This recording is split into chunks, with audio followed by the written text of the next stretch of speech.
still? I think we should try. Oh, are we live right now? Now that we're live. Oh, swag. Okay. Hello, YouTube. Hopefully no one's offended. Hello, community! Live and unscripted. We're back.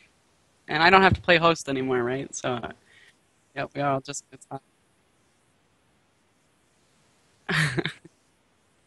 Oh yeah, the awesome multi-video. No, that's all good. So, hey, I should have given Dave a huge shout out because holy smokes, you do a lot of work for the production. So thank you, Dave. Yes. And did you unmute your mic? Can people hear you now? Okay. Dave, for those of you that don't know. Okay, yeah, there you go. Mic should be unmuted. All right. Is anyone here? That's my question. It's a very good question. Probably. Anybody We here still in the have chat? 113 viewers, but I'm gonna refresh and see what up. I don't know. We'll see. Okay, I'm gonna get... I think I gotta just replace Ty with me. I think that'll work. Chat says there's still some folks in here, so. Cool. Hello, videos. Steph, do you want Hey. another corn dog? I'm gonna make myself another one. Another corn dog. It's Yeah, dinner that was so at this hard. point. That was so hard Spectrum sitting there the coffee. whole first episode. I've got this big plate with a corn dog I right in front of know. me the whole time, and I can just smell it. I'm just sitting here smelling it, and everybody in chat's talking about corn dogs, and man, I was hungry. Oh, Frank's Ooh, got a cool Frank question. just asked. Oh. Frank's All got right, a all right, all right. question. No, wait. Can I now? Since we're back to real talk here, Frank, are you real? Yeah. Are Is you, this are you Actually, real they're Frank? real. Is this real life or is this troll Frank? He Or is dropped this some even real life? knowledge up here. He said He did. somebody said you should come back. You should come out to the PNW sometime. And he said I was a regular for 3 years, Uh-huh. but missed this year. And I can confirm because I talked to Frank at Ellensburg after the red disc fiasco. So I can confirm that he was there. Yeah, dude, this is All right. this is I legit. that think this Frank is the real Frank. Yeah. All right. Well, that's good Yeah, to hear. yeah, he says. Well, if we need any He hasn't confirmation, said he anything could, about I corn guess, dogs. just hop back into the Google Doc or something. Yeah, Frank, if you So- want to come back to the call, you're welcome to. We had a all right. So well, good- so Frank's By the way, question. Brendan, and I assume Alan. Hello. Good to see you all. Yeah. But go ahead, Evan. What are you Sweet. saying? Well, our first question Best from and Frank worst was moment in best and FRC. worst moment in FRC. I'd be remiss if I didn't say that my best moment in FRC was winning 2007 World Champs. That was really freaking awesome. Of course, yeah, absolutely. I agree. I concur. That was mine as well, only because Evan and I were on the team together. And I said this at Evan and Stephanie's wedding, but for those who don't know, if there was one person to choose that was the success of the team that year on 190, it was definitely Evan, because he was the scouting man that could do it like no other, the man that knew all the teams. You guys are so cute. Brendan, you got the bag. That's good to hear, by the way. Bag. At the district championship, Yeah. he gave me a GoPro charger, and I gave him a volunteer bag that I purloined from the volunteer desks. Nice. Wow. Evan, what is your worst? You got to answer the second half of the question. What's your worst FRC moment? I believe that was the second half. if I'm Yeah, wrong. you got it. Worst moment in FRC. That's a hard one. It's probably Francis's worst moment as well. The very next year, the fated 190 2008 robot. I'm gonna bring it up. The moment that we learned that we would be unable to use our robot with the strategy that was conceived for at championships. Specifically because we had all kinds of contingency plans to tear the whole thing down and build a lap or rabbit robot for overdrive, and we found out we'd heard some stuff. We'd been trying to get some kind of official confirmation, and we didn't get any kind of official confirmation or any real explanation for it until it was far too late for us to go with the backup strategy. So we were stuck with that robot at championships, and I think if we'd found out at any other point in the season, we had prepared for that. We knew that it was a possibility, but it happened too late. So that was really hard, being part of the team and knowing the entire season that it could happen, and getting that far into it, and thinking that we were in the clear, and then just having everything come crashing down. That was tough, and I'm not going to say that 190 was without blame in that case. You know, it gets debated all the time. I tend to stay out of those arguments, but that sucked. Yeah, it did. I did, however, get the chance to buy a sweet cake for the team, which was pretty swag. But other than that, it was a pretty unfortunate situation. But I would probably say that's probably the worst. I have a story I can tell. That's my worst. You guys probably know the story. Should I tell the story? Waterfall story? The waterfall story? Is that appropriate? The fountain story? Maybe not. I know off the Maybe top of not? my head. All right. The best moment for me in FRC, 2007, we were rookies. Dang, you're going to steal my best story. Let me just snipe that real quick. In case you haven't figured out, we've all been on a lot of the same teams at the same time. 2007. Can you put up the Ben Swagagram at some point, Dave? Actually, yeah, I can. I'll do that. I can I'll link tell you. myself. I have it.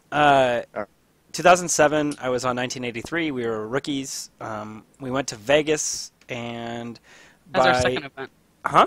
That's Second our event, second yes. event, yeah. And by the grace of the robot gods, we were selected by 1425 error code 0, error code 1425 at the time, and the Chesy Puffs as the last pick in the eliminations draft, and we went on to win.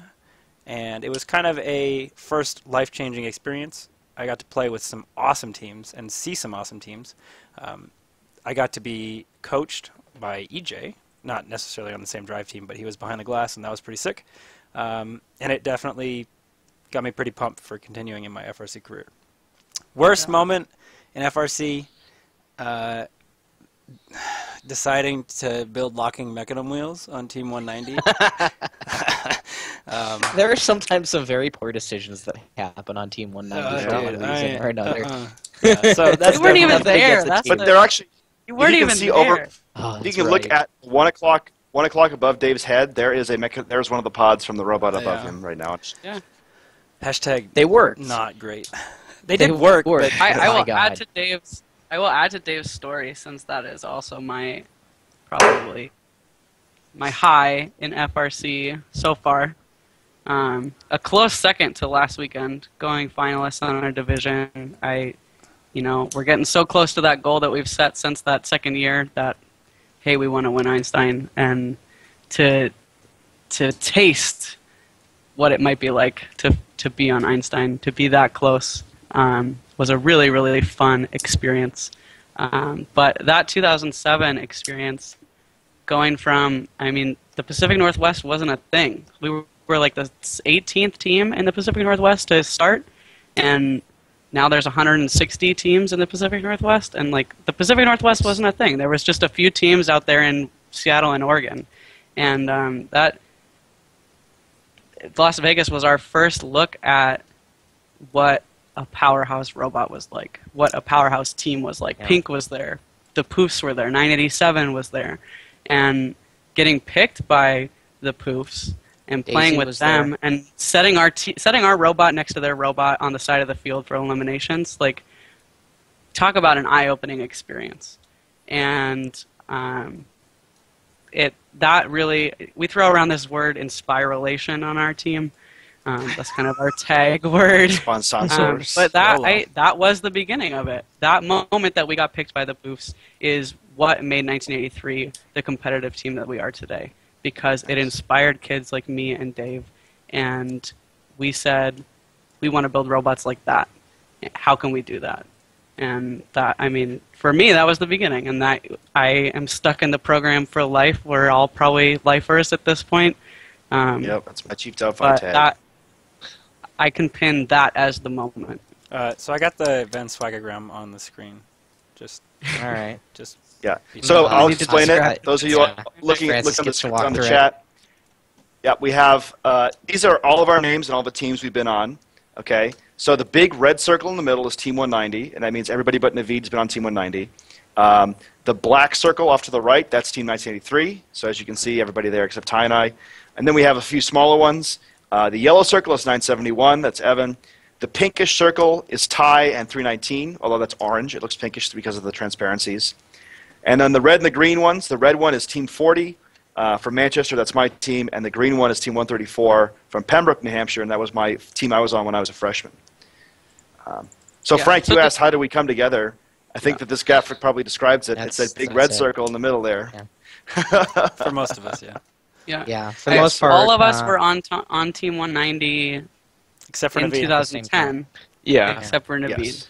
But I got And kind of that's- pulled into that circle a little bit, too. I mean, these guys were my buddies. Oh, yeah. I was a freshman when I joined. Steph was a senior. And Dave was a year older Freshman. than me? Freshman. Dave was a junior. Okay. Okay. Wait, Yeah, and Yeah. so I joined. These guys High were school. awesome. They high they school. certainly inspired me, and after they left the team, I kept in touch. When we went to World Champs when I was driving in 2010 is when they took me over, and I got to meet the 190 crew. And the first time I got to meet Francis is when we did the big 1983 versus 190 Magic Showdown, Magic the Gathering card game. Yeah, I And remember that. spoilers, 1983 kids beat 190, so That's because they cheated. that was pretty fun.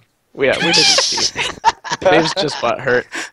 But Hey. no, so that was Oh, fun. man. So I got to know him a little bit then, and while they were off at college, definitely kept in touch with Dave, and so that was fun. And it's really cool now that we're all getting back together. But we hang out a lot more than just robots too. I mean, pretty much every night we're all hanging out. We're all hanging out, and we have a TeamSpeak server. Shout out to Brandon G, another Skunk alum who hosts that. And so whether we're hanging out playing League of Legends or Guild Wars together, or playing D&D that Francis DMs, it's a lot of fun. Yes. Yep. It's more than just robots for us, but that's definitely something we talk about all the time. Yeah, I think Francis kind of mentioned it, but when Stephanie and I got married last summer, Francis was my best man, and Dave and Naveed were both groomsmen. So we're pretty good friends here outside of First, and it's been awesome. But the whole show, Well, I think mean, in the whole essentially, wedding party, there was probably like only people related to me were the people in the wedding party that didn't do robots. Yep. Yep. That's true. yeah, A lot of because the team was there too. The flower people. What was the that flower was and- really fun. Was making the flower bot too. Yeah. Prototyping that. I hope we can pull up a video of that. If you can find a I've picture or got the something. video on. Because that was really cool. I mean, Evan and Steph designed that. We went and got a bunch of X parts together, cut out a bunch of the panels at Omax, and put that together. And should have got that sponsored by IFI. That would have been cool. we didn't really have time. It kind of came together in like 2 weeks. Yeah. Okay, Anyways. so it is confirmed by Frank that he was a 131 mentor. I forget, we were talking about this last night after our call with you, Frank, and somebody said they thought you were a 131 mentor. And Yeah. yeah. Did you have any stint out here when you were in the PNW working with any teams, or were you just primarily an FTA? Because I definitely remember you being around in the past. It's While gonna we're be a waiting, Frank yeah, came in. while we're waiting for the Response. delay, we do have another question that. What do you guys think about the newer webcasting sites like At the Control and FRC Mega? And I think we've been really involved with FRC Mega, and I know Naveed's grandma loves using At the Control, which I think is a huge testament to how easy that site is to use. Yeah, I never haven't actually used heard them of I much. try At and the say I Control don't know what before that this is. I actually don't know what At the Control is. I'm looking it up right now. It's pretty cool. I don't remember have- off the top of Yeah. my head which team makes it. Naveed, do you know who came Um, up with that one? Off the top of my head, no, but I think the Oh. best thing about I it think it's 537, the Charger bots. It's simple. It's simple, and the problem is all the time you have to give people a stream link, a list of matches. You have to give them a link to the page where the rankings are, updating everything. She loved it when I first gave her the idea and started giving it out to people. You send them the link, put in the team number, a chat name. You've got the stream up here. You've got your team's matches, ranking, match predictions, chat with just people who are watching your team. It's easy. That's why people like it. Wow, this is actually pretty awesome. I hadn't known this existed. Yeah, Why didn't no, you guys it's tell me fantastic. this? My parents can't even know how to copy paste, and I'm trying to over the air tell them how to go on to NASA or use the Blue Alliance. It's Yeah. cool though. And then FRC Mega was, or is, really awesome. It's run by Zachary Orr, formerly Engineerds, and it's basically a text message SMS service that you can sign up for that'll text you when there's upcoming matches for your teams, however many you've signed up for. and it'll send match results. It'll send awards. It'll send alliances. There was some special setup that you could follow a team, and it would tell you what division they were on when divisions were announced. So that's been super cool. He just started Cheers this year. It also has Twitter integration. I've never touched that, but it does some cool stuff with Twitter. Francis runs Yeah, Twitter. Francis is the only Twitter guy. I am but the yeah, only no, tweet on this group. there was the Cheers thing, which if you were following a team at one of the RoboWeather highlighted events this season, you probably got one of our Cheers. It was a really cool way that Zach found to kind of fund his efforts. Basically, any organization or individual can pay to send out a message to anybody that's signed up to follow a particular team at the regional or event that you want, and they'll send out a message. So we sent some shout-outs, showed our support for Mega from GameSense. It's just it's phenomenal. Zach is always trying to improve things. So that's a cool. I mean, there's a whole mess of cool apps and things out there, but I think At the Controls and Mega are two that aren't really as well known as like Spider and FRC Tracker and the others. Yeah, I'd like to go back if that's all right. My favorite moment, I think, way back. is one that's different from what most people might like, and it's not actually our success story. My favorite FRC moment would have to be 2012 Portland. When we went down there, that was our first event, and we were in the eliminations, and we had a great alliance, and we knew that we had a great shot at this. I mean, we're putting up plenty of points, playing well in the limbs, we're in the finals, and we find out that one of the robots on the alliance of the other team is dead. They're not going to be able to move in this next match. And we decided, our coach said, no, we're not going to play like that. We're not going to go out there and play defense on a dead robot. That is not the way to play the game. And we went out there and we kept getting balls. We were slamming them in. We were straight dunking. And we were trying to get as many points as we could. It was furious till the end, trying to get our balance. But the most amazing thing was seeing those other two robots get all three of them up on that bridge and balanced with the dead robot. Wow. And for me, like, people saw me kind of upset and like crying and stuff, and they assumed it was because we got eliminated. No, manly tears. It was manly tears. No, it was really cool. You know, to lose is not a fun feeling, but to lose is human. To lose when you're at your best and to see them do something as amazing and inspiring as they did that day was just awesome. Oh, it was incredible. And I believe that was one of the ones we lost by 1 point, right? It was really close. I remember that. I mean, I think it was 2. I think it was 2 points. They got that 30-point bridge or whatever, however many. I don't even remember. That was too long ago. They balanced the bridge with 3 robots on it and beat us by 2 points. And yes, I would say the competitor in me, I'm always going to be disappointed that we lost, right? You know, our best season ever, right? This year we went to finals. Like, I'm still disappointed that we didn't go to Einstein and win the whole thing, right? That's just, I'm competitive. I want to win, but hey, so that's real quick, the least disappointed I think I ever have been. 2 things. Just in case somebody in the chat just posted, who are these people? For those who don't know, Dave and Naveed are the people who do the RoboWeather. Oh, yeah. You haven't seen them. You heard them all season long. Naveed is also the chat moderator, and Dave is also currently our director. Frank is. Well, yeah. You're looking to replace me? No. I mean, Steph. So for those who couldn't tell, when we went to the new overlay system, Stephanie was hosting and doing all the overlays and putting up all that junk.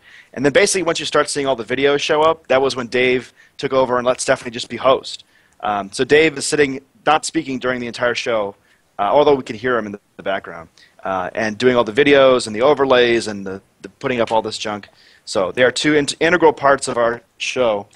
He just corrected himself. That's okay. No, I was asking about people in the chat. Oh, swag. No, all right, never mind. It's still valid. I think. But you can see them on our business Naveed, cards are up here. Yes, the business cards. I think Dave and Naveed deserve the introduction. Oh yeah, absolutely. Oh yes. Somebody else, Devin. I don't know where you are now in the chat. He asked, Francis, you can do more of those videos you did for the district championship. For those who don't know, I did some rap videos at the district championship for New England. Stuff, yeah. Yeah. Evan and his crew at the PNW did one for every single district event, which was super awesome, and I actually stole a couple of shots from them because they looked so good. And I did them at the district event. But I did that because Kim from the Boston Planning Committee asked me to do that with Colleen, my partner in crime. So hopefully if that happens next year, I'll be doing that. If you think they were that good, they weren't actually all that great. At least I think they were just literally targeted right at your feels. I tried my best to just hit all those spots that the first kids like, so I'm glad you like them, though.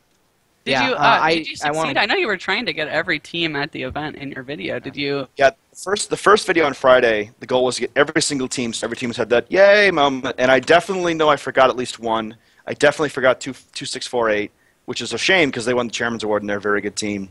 Wow. But they only played a couple of practice matches, so it was hard to get the video of them. But yes. Yeah. Also, I want to go ahead. All right. I want to give a shout out to Nikki Narayana and Jansen Hillis from 1318 IRS and 2046 Bare Metal. People, my friends and a lot of people give me a lot of credit for the Pacific Northwest video, but those were the guys that were really doing a lot of the video work and the editing. Also, Trevor Nays from Jack and the Bot, and I mean, there's too many people to list, but I can't not mention them. They were really the heart and soul behind those highlight reels from the Pacific Northwest. So if you go to Washington First Robotics YouTube channel, it's just Washington First Robotics. All those are up there, and some really awesome stuff. Also, just FYI, Geek Squad 94, hate to interrupt you, that was a great speech, Evan. Geek Squad 94 suggested using Tetrix motors as game pieces. He has been banned from the chat. So, at least IMHO. I'm not the mod, I'm not a mod, but if I were him, he'd be banned. But they were already a game He's on thin ice. He's on thin ice. You're on my list. Actually, Tetrix motors were already a game piece in 2011. Duh. Here we go. I'm going to put you on my list behind the blackboard. I will say that I think Frisbees are my favorite game piece I've played with so far. Those were awesome. It was a lot of fun. Yeah. No, Pretty those cash. were Really fun design. Tricky to figure out how to work with, but not too hard. Yeah, exactly. And I think the best part about that is that there were kind of slight variations in different way to do it. I love that game from a strategy perspective, and I like kind of what this year brought too, but the fact that we had cyclers, full court shooters, blockers, climbers, dumpers, all those things, if you can somehow capture that along with all the strategy and maneuvers in like a game like this and teamwork, sure you had people coordinating cycle runs and where they were going on the field, but that was really cool. I agree. Yeah. The other thing that I really, really liked with the with the Frisbee game piece is that they were robust. They were by far one of the most robust game pieces that we've ever had in FRC competition. What about the Orbit Ball? Yeah, right. So, the Orbit Ball Not even funny. fell apart, right? The paper-mache Orbit and Ball. The inner tubes would pop, and they wouldn't last an event. We had to have gob tons of them. The poof balls in 2006 and in 2012 would get chewed up, and so from a game piece perspective, not only were they a fun game piece because they were a challenge to pick up, and they were doable, How much of a weight difference? to manipulate, but they stood up to competition. Frank just said that the that the blue and the red pieces were weighed differently from the white, which I could Spoilers. believe. Yeah. If you somebody understand how they're had made. that on the on Chief Delphi that year. Somebody, I don't know, probably 254 went and weighed them. Whoa, there's a dangerous statement in here. Can First just make all their own game pieces from now on? I think that is Yeah. Francis, It's an accident waiting to happen. popsicle sticks and get some tape together. It'll be great. Boom! Yeah. Got 2 popsicle sticks right here. I think as Corn hard dog as it was, as hard as it is in seasons we see like with the soccer balls. Like sure, soccer balls are easy to get, but the specific type of soccer ball with that coating that we used in 2010, like that was hard to come by. Having a game where you only have one supplier for the game piece, it's a dangerous business there. Guys, we'll just pick a game piece that you can just buy at Walmart. It's that easy. Just buy it at Walmart. NBD. Well, and, actually, it was unfortunately it was through Walmart, but it was a single source supplier that ended up discontinuing that, and that was kind of an unfortunate case. Such orbit. But, I think. Go ahead. Oh no, I don't really have anything else of substance to say. My favorite game. I actually really liked the Tetra, honestly, from 2005, because it was a lot of fun to play with because it was big and heavy. And also at the same time, you could make it, which I thought was good. I thought that was actually a good thing. For a team, yeah. The Clovers were hard, but... Yeah. I had an opposite perspective. I was on 971 that year, and for those of you who don't know, 971 was not always a California powerhouse. In fact, we sucked. Back when I was a student on the team, we really did not... I mean, we didn't have really any technical mentors. We didn't have consistent sponsorship, and a lot has changed since then. Obviously, they've really grown as a team, but we did not have very many resources, and we had a heck of a time making those Tetras because we couldn't make the Clovers. Like, we couldn't figure out where to get the stock. We ended up like trying to make some out of like binder material stacked up, and cutting it with scissors and the band. I mean, you really, it was the shape of the Clover was really hard to make on a bandsaw, and we could never drill the holes in the center. I mean, it was kind of like we had so much trouble with the game piece. I'm amazed that our robot even worked at all. But yeah. You know, I like the idea of game pieces that you can make yourself out of stuff that you can buy at Home Depot, but it has to be that you can buy everything at Home Depot because the Clovers were a specialized part that then you're forcing it onto teams to be able to make it. And I know my team in particular that year, as a student, we had a very hard time making them. That's a good perspective to have. The selfish engineer in me, I want a game like that again. I want a pick-and-place game. I want to design an ARM. I really want a base tower. As somebody who is not an engineer, but is instead the person that like has to build stuff, I really want a base tower ARM game because like shooting games are fun, but I really hate tuning shooters. It just makes me angry because then it's like time we have to spend. But I just build an ARM, put something on the end of it, boom, done. I think that would be great, but it's kind of selfish to me. Yeah, exactly. Well, that's basically the idea, right? For those who don't know, 173 Rage built ARMs all the time. I came up with a game before the season that I would have loved to have seen that included like every single possible element that you could stuff into a base tower ARM game. I think we had... Stream it offline. We're offline. Dave? Yeah, I'm still streaming, bro. Oh, it's back. And we're still Skyping. No. Back? Hashtag OBS. If you want to sponsor us for a streaming software upgrade, that would be awesome. Just send us an email at FRC GameSense. Actually, that's a good point. I apologize for the hiccups. It is 100% Comcast trolling me because my connection to my router is at 450 megabits per second and has been for the last 2 years. Okay. I do want to mention, completely ignoring the other conversation that we were just having. We do all of this with basically free software, free stuff. So we are actively looking for some sponsorship next year to help upgrade our stuff. But right, Dave? No, I just the ShamWow game. The ShamWow. ShamWow slow. ShamWow Frank, if you're listening, just say that for a few years later. The game concept I came up with had tennis balls, footballs, soccer balls, a mobile goal, a double ball. It was fun. Yeah, I would like a pick and place game. It was going to be an absolute pain in the butt from a field standpoint, but it would have been hilarious to watch. Pick and place game with tennis balls?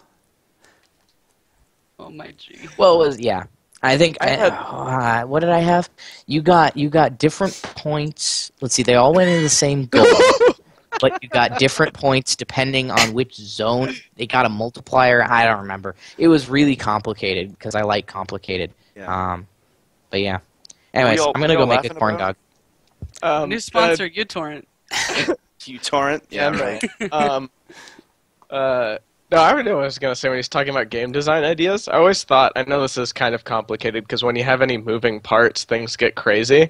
But in any kind of obstacle course or things like that, those are the things that have been really neat, the dynamic ideas. And when I saw, I think it was the 2004 hanging, and hanging has been around back and forth, but I always thought it would be really neat if they had in the center of the field, I mean, funny that we had press this year, but something where you had a bar and it would be dynamic. It would, as the game progresses, it would slowly rise, and you could choose to hang from it, and you would get endgame points for hanging, but a thing that would get harder the longer you waited to choose to do it. So if you were good at doing it when it got harder, you would get the advantage for that, but if you could wait long enough, you could do the rest of the stuff and make more points, but it's a bad idea. I liked the idea, but it's a bad idea. It's nifty. One of the moving things on the field is something that, so for those who don't know, go to wpi.edu/+savage or /savage and check out Savage Soccer. It's a free event that we run here at WPI every year. And we like design a new game every year. And every year someone's like, guys, we got to have this thing that moves, or the field's on a whole gimbal in the air, and it just tilts like one of those marble games. It's really hard. Yeah. So I did have something. It's fun, though. Since Frank is talking about, he said, Naveed, any game that takes this long to describe is not a good game. So we talk about the game all the time. I don't know if that comes across through the stream, but we kind of talk about robots a lot. So like we had a conversation with, again, shout out to Brendan G. Works at ArenaNet. He works on developing computer games. From like Guild Wars 2 at your local Best Buy. Yeah. From ArenaNet. He made a really good point when we were discussing game design principles, and my buddies here are going to have to help me out, but he said there were 3 things that are wicked important when you're talking about developing a game. The first being that at any time in the game, you should be able to tell who's winning. That's one of the things that he said. 2 was that, I don't know, someone help me out now because I forget number 2. Watchable? Was watchable one of them? Huh? Just like watchable? Yeah, watchable. Is that you should be able to pick up on what the game objective is without having to be, without it having to be explained. Without knowing the rules or even seeing a game animation. Exactly. Yeah. At least the general idea. Number 3, there was definitely a number 3. There definitely was. But I think the overall thing is I don't know. We don't know who designs the game, but there are people that there are college programs that are geared towards game design specifically, and maybe that's something that if we don't already take advantage of that, or if we is not the appropriate word to use there. Oh, thanks for the corn dog. So this is, by the way, confirmation, by the way, that Evan and Stephanie do the show from the same house at the same time. In different rooms. Yes. I think the third thing on the list was actually that there are multiple ways to attack it. Yeah, multiple ways to play the game. High goal, different low goal. strategies, things like that. Yep. Yeah.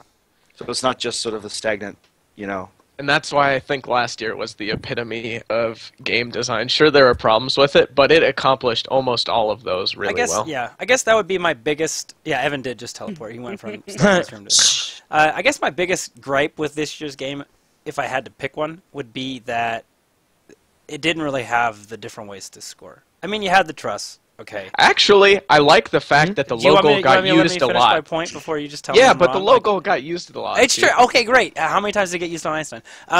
So my point being is that if you wanted to score points, right, you had to put the ball in the goal. Okay, which is great. I mean, super great. But like in 2007, which is one of my favorite games, you scored a bunch of points, and there was different ways to do it. And I think 2004 would be an even better example. I didn't play 2004. I was still in middle school. I did. Francis is the only one, I think. I think I'm the only one here. But that game, it had like 5 different ways to score. Yeah, there was hanging, there was the low goal, there was the high goal, there was the balls being released, there was an autonomous score. I mean, that's crazy.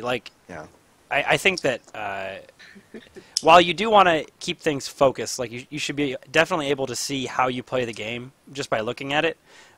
The opportunity to score in different ways would be pretty sick. That's something I miss from older first games, I guess. Chat, we're trying to involve you guys. Chat, what do you think was the best first game? I have a list of possible correct answers. I'll write them on the board after. Possible correct. You've just opened the floodgates. No, wrong. Frank, Well, what is your there is favorite? only, IMHO. There is only a limited number of correct answers. All right, What's before the Frank's flood, favorite? ketchup or mustard or guac on corn dogs. I've never Guac? thought of guac, but I'm a No, I'd be mustard happy to person. But try we're that. current. I don't know if we even have any No. right now. We don't have any ketchup Yeah, we're or mustard. out. We Well, I just guess you- moved. We moved the week between district champs, and that was We're- the worst we are possible crazy. time to move. Okay. Yeah, don't ever do that. Oh man, can we straw poll this real quick? Yeah, do it. Can you? Sure. Like Destiny here? Yeah, hang on. Oh boy. Yeah. From a game design perspective, and it's interesting because Francis and I and Dave have been involved. Dave and Stephanie have also been involved at one point. We do this thing at WPI called Savage Soccer. When do we want to which is- start? Francis, what year do you want to start? 2000 forward. Okay. Go ahead, Evan. Yeah, so we do Savage Soccer where we design basically a Vex game, and it gets played locally by some teams for high school. We also use it for the robotics engineering introduction class as the final project challenge. So every I think I helped with 5 games, I think something so. like that. The first one was awful.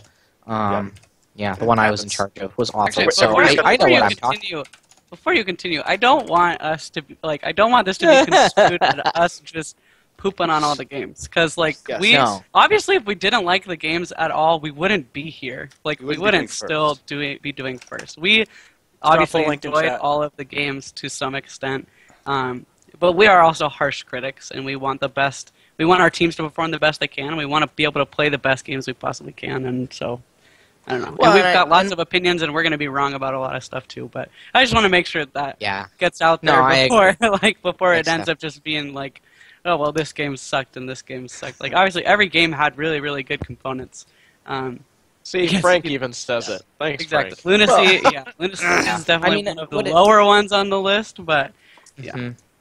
What it comes down to is you've got a whole bunch of games, and not all of them are going to be as good as the others. But we are engineers, and we are strategists, and we are critics, and so we like to analyze. Oh, we're also analysts.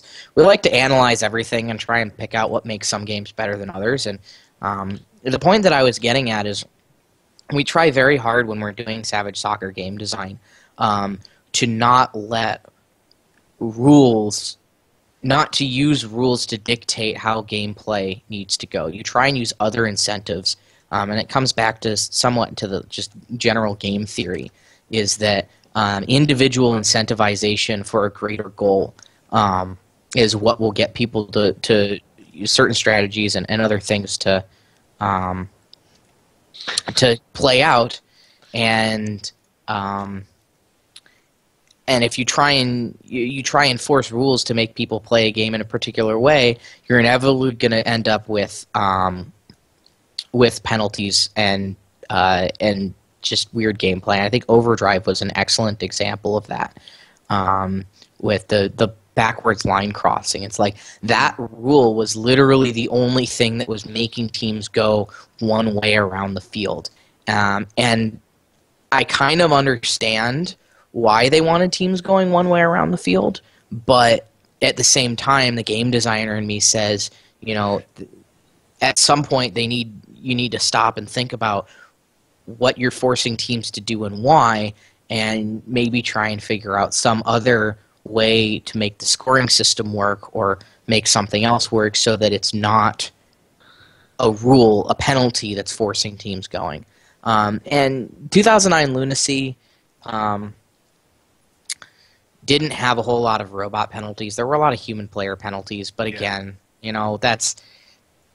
I think that's neither here nor there. I wouldn't say it was necessarily a great game either, so it's it's not the end-all be-all, but certainly pretty much for me, anytime I see a game that comes out that is specifically using a lot of rules to enforce a particular type or style Like of wheels. gameplay... I think Brendan's comment is a really interesting one, that if Aerial Assist was the game directly after Lunacy, it would have been better received as opposed to being right Yeah. after 2013, which was one of the best games we've ever seen. Yeah, I think that's the other thing. But it's also, I mean, if I'm the GDC, I'm not going to be like, well, we're going to design a crappy game this year. So since last year it was really successful, let's just put this crappy game idea here, and then we'll take a year off. You know, we got to use this obviously sometime, right? that's So. yeah, obviously. But I think that's a good point and a good like, a good frame of mind in that we had Overdrive came right after 2006 and 2007, both of which were fairly good games in the eyes of the first community. Obviously, both had their issues, but from a game and a spectator standpoint, a lot of people really liked them. And then 2008 had all these penalties and some weird stuff, and I think a lot of people didn't like that. And then again this year, right, 2012 and 2013 are some of the better games that a lot of people really enjoyed watching. 2012 was great. It was almost perfect in the way the game worked. I think had they been able to change either the ranking system or the cooperation, slightly devalue that, something, whatever, it offered a way to cooperate with your teammates that was doable even if robots couldn't be super successful. There was a very clear game objective that offered different levels of ways to play the game, and it was almost there. You talking 2012? Yeah, 2012. Yeah, dude, okay, so if I could make one change to 2012, it would be that the co-op bridge did not give you qualification points. It was the first tiebreaker. Yes, beautiful. I mean, I was okay with it because they said it from the beginning. Nah, dude. And I was think about like 11-14 getting snubbed. Like people just being like, "Yep, we're not going to bridge with you because we don't want you to see first." Like that is not constructive. Those people are what we call. I actually don't know what word I can use. Those people are a member of the FRC community. I mean, yes, and they're wrong. Okay, yeah, sure, but they also get to play the game. If you put something that is in their best interest to do, if it is in their best interest that 11-14 not get the co-op points, right? But the thing is that if you look at the prisoner's gamble of that situation, you always want to do it because you always get points, right? You will get closer by getting those points, and you will increase your seed regardless of what happens. And that's why 2010 was awesome. Yes, exactly. Yeah. Yes. We all love that. We want to see the 2010 a system like 2010 for ranking come back. Yeah. As long as the 6BO isn't there. Yeah, it's game dependent. This year would have actually probably been a pretty interesting year to do it, I think. Because you couldn't touch your opponent's balls. It was perfect. Right. Steve, Exactly. What's your crazy ranking system? I think it's 2010. Hey, somebody want to talk about my crazy ranking system opinion? I think it's 2000. I think we it's can 2010. bring him in the call. I also do want to mention, we rag on this all the time. As Stephanie said, game design is not easy. Okay, in no way are we saying that we can design a better game than the GDC does. They have a very, very difficult task and a very strict timeline of stuff to get through. And I know that they're continually trying to improve their process, but we can sit back in our armchairs and 20/20 hindsight and nitpick on all these things, but you don't always know how it's going to play out, and also it's hard. The game name in 6 years, hindsight. Has to be hindsight. Hindsight 2020. Frank, please make that happen. Okay, it's just going to be and this year's something game from for every 2020 single game hindsight. previous. We've got some shots fired in chat over here, though. We've got 2010 ranking system sucked, and I disagree. No, I'm taking this. I'm sorry, I'm taking this. Okay, this is my tirade, and I'm going to do it. All right. The 2010 ranking system, the ranking system itself, was the best, most accurate ranking system we had for two reasons. One, because the best match schedule you could get was not the easiest match schedule you could get. It was the hardest match schedule that you could win. And losing a match, if it was a close, hard match, didn't really cost you that much. And the we saw second that reason on that it was Curie the best that year. The second reason that it was the best is that a 0-0 tie was the worst possible outcome. In the win-loss tie system, a 0-0 tie is still better than a loss, even though nobody did anything. And for that reason, you ended up with the teams that were you're getting points for playing hard opponents. You're getting points for how well you played the game, not just winning it or losing it. Yeah.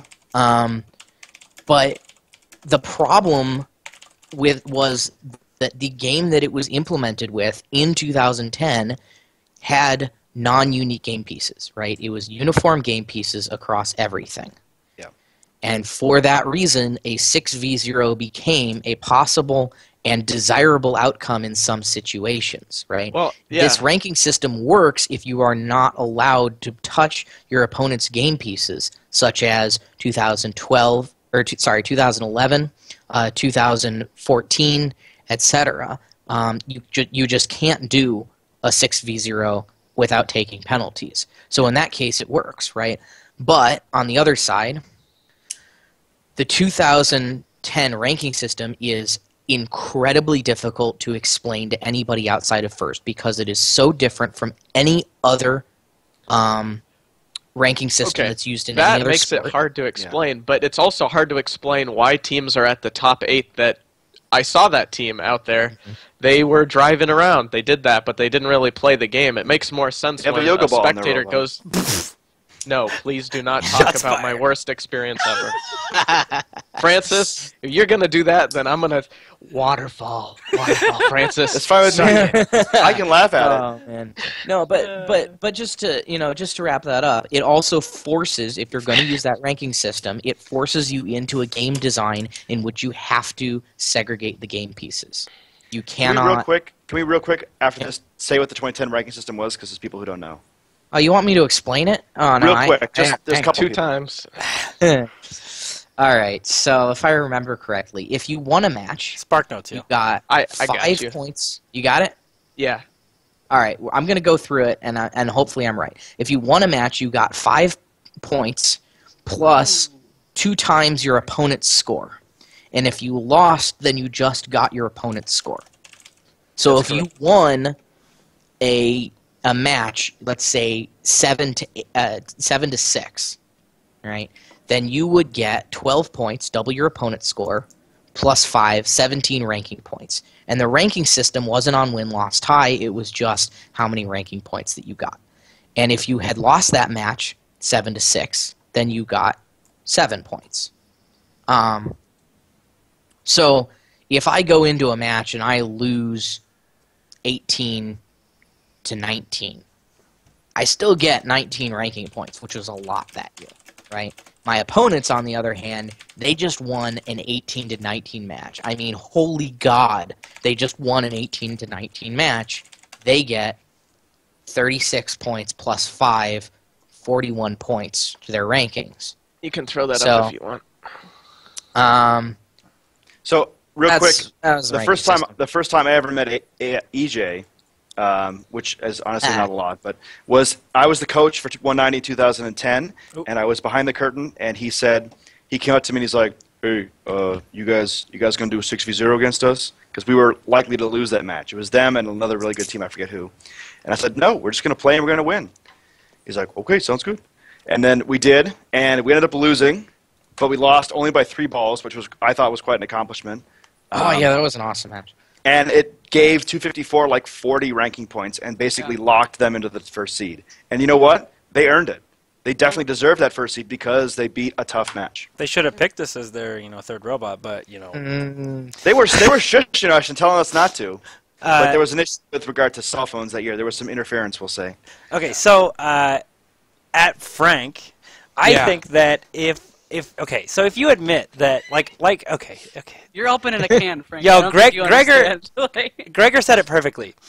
If the objective of the ranking system is to rank the robots accurately, your schedule should not actively define your position, right? Mm-hmm. And you can't say that scouting makes up for it, because saying that assumes that teams do something additional outside of the game, like to better their partners, right? If I go out and I have the best robot in FRC, objectively, and I play my heart out and I lose every single match I play, that's conceivable, okay? I lose every single match. Like, I don't have the opportunity to pick who I want to play with. I am at the mercy of the system. I am at the mercy of whoever does have an easy schedule, right? And that's not cool. I mean, it is what it is, but it's not cool. But it's also conceivable that the worst possible robot in FRC, which by the definition of the rules could just be like a C-Rio strapped to a battery on the floor, like that robot could actually go undefeated for the entire year and seed first at every event and pick what would be the best robot and have them eliminated in quarterfinals. Now, we say it's not about the robot, right? Which is cool. And I agree with that from a fundamental standpoint. But, like I have heard Woody Flowers say before, at competition, it is your job to compete your heart out and try as hard as you can. And if you don't, you're devaluing the competition for everyone else. So, if you have a game where the schedule is super important and having a good one or a bad one affects you getting in the top 8, I think that's not the best. Yeah, and to tag on to that, right, again, if the point of the if you have a ranking system, then notionally the point of the ranking system is to rank the robots on whatever metric you want to use. And whatever metric you want to use for that is spelled out in the rules, and I don't really care what it is as long as it's spelled out in the rules. But the first order sort should not be random. And if you're putting if the game puts a heavy dependence on the ranking system puts a heavy dependence on the match schedule, your first order sort really is random. No matter how well it works, how well my robot works, if I cannot win matches and that defines where I end up in the final rankings, then it confuses people. And you end up in a position where I may have the best robot and I get picked in a situation where I'm not in a position to win the tournament because I got picked by by a robot which did not objectively deserve to be in the position that they were. And what that comes down to is we all enjoy, at least all of us here, we enjoy the process of creating your pick list and and pride ourselves in having the better pick list and picking out that better third partner than the person that picks before you or after you is going to get. But right now, in some of the games, some years more than others, when the top 8 is not the best 8 robots and the robots that have performed the best at that event, it comes down to, are you going to get lucky enough to not get picked by one of those robots in the top 8 that could ruin your chances at winning the event because they don't deserve to be in the top 8 based on their performance there? And that's hard because there's situations where no matter how hard you play and how well you do, you are going to get screwed by getting picked second overall at an event, which should be an honor, and then it's like... And this year, it happened a lot because there were a bunch of teams that were strong. I know at district championships, some people were surprised. And I know one thing we definitely had to do a lot of this year, and is always a thing, people don't talk about it much, is lobbying. You need to make a case for yourself. If you think you've got a strong robot and you think that you can help an alliance win, you need to go and tell them that. And too many teams give up before alliance selection and say, well, the teams up there are going to pick the best robots, and if I'm that one, then I'll get to go play with them. Yeah, I think... Yes, pick 177. I think another thing is... I don't think that having a better top 8 would eliminate the Scorched Earth scenario, especially in a game like this year, where the strategy and the roles of robots was really important. But it would create a much more competitive eliminations. You would see much better alliances in every rank. I can say, though, that I think that one of the ways that we can take what we have now and fix it, and I'm glad that districts do this, is when you play more matches, you end up with better top 8s. Yes. And I can definitely tell that at championships where there were 8, when 8 matches was the norm, I was alive in first when it was like, we're at a regional, I got 9 matches, 8 matches. That's great. Last year I got 7, right? So at that point it was kind of a crapshoot, and you had to really, really be good to make it into the top 8 or be really lucky. At districts, having 12 matches basically evens everything out. And if you can get more, it should even it out more. But there's a lot of things that make it difficult. So I don't know. Yeah. Frank, you asked the question of... I don't know. Let me quote it exactly. Try to think of a sport in which individuals play only in teams, but you try to identify the performance of individuals. I can't think of one. And someone brought up League of Legends. Okay. Naveed did, I guess. Congrats, Naveed. Internet high five. Do you want a gold star or something, bro? I do. Okay, so you don't need to understand League of Legends too much to understand how they do their ranking. But they have a ladder where every player is ranked individually, but you only play in teams of 5. And what the game tries to do, careful, what the game tries to do is extrapolate your ranking based on who you're playing against and who you're playing with, and if you win or lose the match. So each person gets an MMR. It's basically OPR. It's basically OPR. Yeah. Except more worse. refined. It's like chess elo, if you know what that is. Yeah, it's like chess elo, but it's extrapolated towards more people. Teams. Yeah. Yeah, and so I don't think First should do that, but I think First should look at that. the only it's difficulty they have there is But if you're looking at sometimes League you of get people- Legends, look carefully because Yeah. there's a lot you don't want to. Kinda And wanna there's see- a lot of community is people really who bad. don't want to play the game and who are there just to put the battery on the field and throw the battery at their partners, basically, instead Yeah, of right.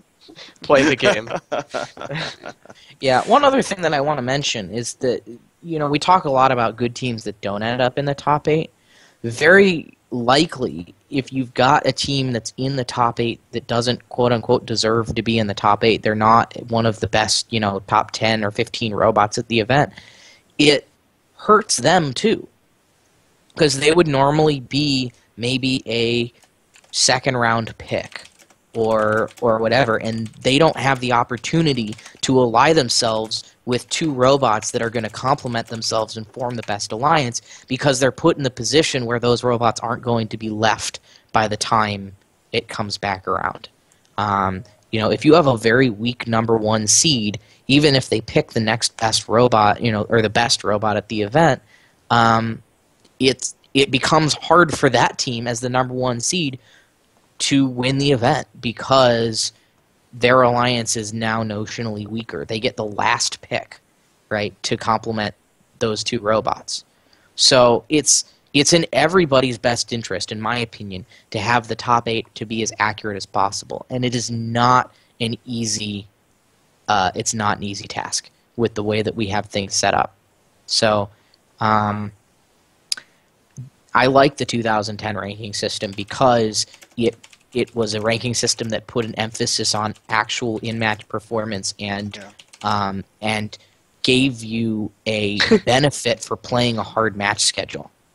Yeah, but Evan, like to circle back around, it is difficult to explain to people. Yes.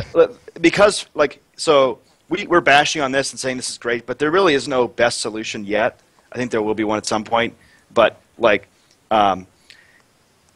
it's really easy in football to have wins and losses be the number 1 ranker because it's football. You just play and nothing changes, and it's highly competitive. And in First, it would be very good to have this random seeding and have this 2010 system. But God knows, Grandma don't know what that means, right? Yeah. Heck, half the team members in First probably didn't know what it meant or how it worked. No, don't and even that was start on Dogma, right? But that was a definite downside. Subject. Yes. That's a definitely downside of the system. But, you bring up football. A good example is Notre Dame 2 years ago, right? Perfect undefeated season. And there was a lot of debate because they didn't play a particularly rigorous schedule. Did they deserve to be in the BCS championship game? And they went to the BCS championship game and just get steamrolled by Alabama. Roll Tide. Roll Tide, So... Face roll. So, and they have a totally different system for figuring out how teams get in, but it still brings it that, like FRC Top 25. No, it's probably more like the California rankings, right? Yeah. Yeah, it is. They've got a voting part voting system, part computerized ranking system, yada yada. But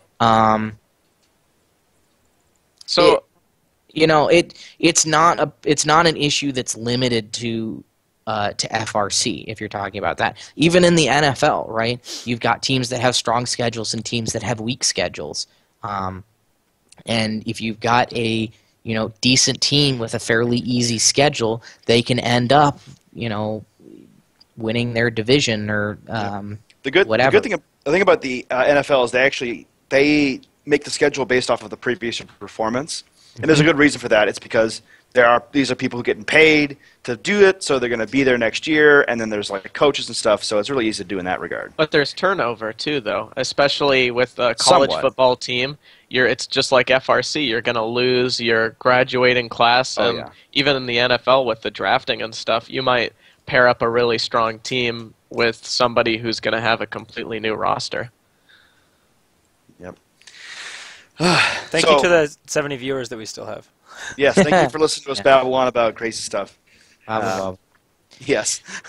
If any of you are wondering how this show kind of got started, this is how the show got started. Because literally we're in Skype or TeamSpeak or some other thing kind of talk about robots like this, and we figured, hey, you know, maybe some people other than us would actually like to listen to us crazy Hang out people. and talk to us. Frank, So we tried that's a it. great Apparently a lot of people actually like to listen to us. Yeah.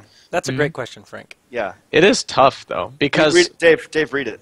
To have a game that ranks teams fairly based on their individual performance, do we need games in which individual robots can win the match on their own without involving alliance partners? I would say, kind of. So like, Excellent answer. So like 2012 is a really cool example for this, right? Because you didn't get points for the triple balance in quals, but you did in elims. And that was a curveball that helped alliances that were cohesive be better than the individual all-stars who were just like cycling wicked fast. But I think that split where you have in quals you have an opportunity to carry the game, to by yourself, if you are the most dominant robot on the field, to always win your matches, and then in elims have a separate goal added to supplement the teams that don't have that top robot. I think that's the perfect balance. Because the perfect balance. No, in regards to games where I thought like there were different objectives that for elims and quals, 2012 and 2007 come to mind for me. And those games I think had really, really cool balance for the individual things you could do, which would be tube scoring in 2007 or ball scoring in 2012, and balancing in 2012 and also balancing in 2007. I think it was really cool. So I'm going to throw out, balancing in 2007 was a big thing. It forced teams to work together. My favorite endgame ever. Yeah. And too. in a way that required a lot of consideration from a lot of different teams. But it's still not, it's not a perfect ranking system. That's fine. One thing that I want to mention about this year's game, when I first saw the game, one thing that stood out to me, and I actually think Dave was the one who brought this up at kickoff, that in an actual sport, an assist is something that you get for assisting, for making the action of scoring easier. It doesn't generate points on its own. And so I think that, my concept for this year's game, for 2014, would have been get rid of the assist bonuses. Put a second truss that goes across the field at the same location, but starts at 1 foot off the floor and has the top at 2 feet off the floor. And make it a physical challenge to play both sides of the field. And so what you end up with is you can design and build a robot which plays the entire game by itself and can win by itself. But you will always be faster if you play it with a partner on an alliance. And that's what it comes down to for me, is you need to have that aspect where 3 robots that are good robots on their own end up better than the sum of their parts playing on an alliance, but 1 robot is not hindered by having bad alliance partners and not stopped from being able to win their matches. From us, yeah, like Evan was saying, like if you look at sports as an example, you assist because you want to make scoring easier, right? Like in soccer, I guess, would be the best example. Like, it is perfectly capable for one bro just to go out there, and if he's the best ever, just tool all over everyone, run the ball down the field, score in the goal, whatever, right? But players pass to each other to make scoring that goal easier. In this year's game, it would have been super easy for one robot to inbound the ball, run it across the field, and put it in the high goal. But they stopped to do assists, which weren't really assists.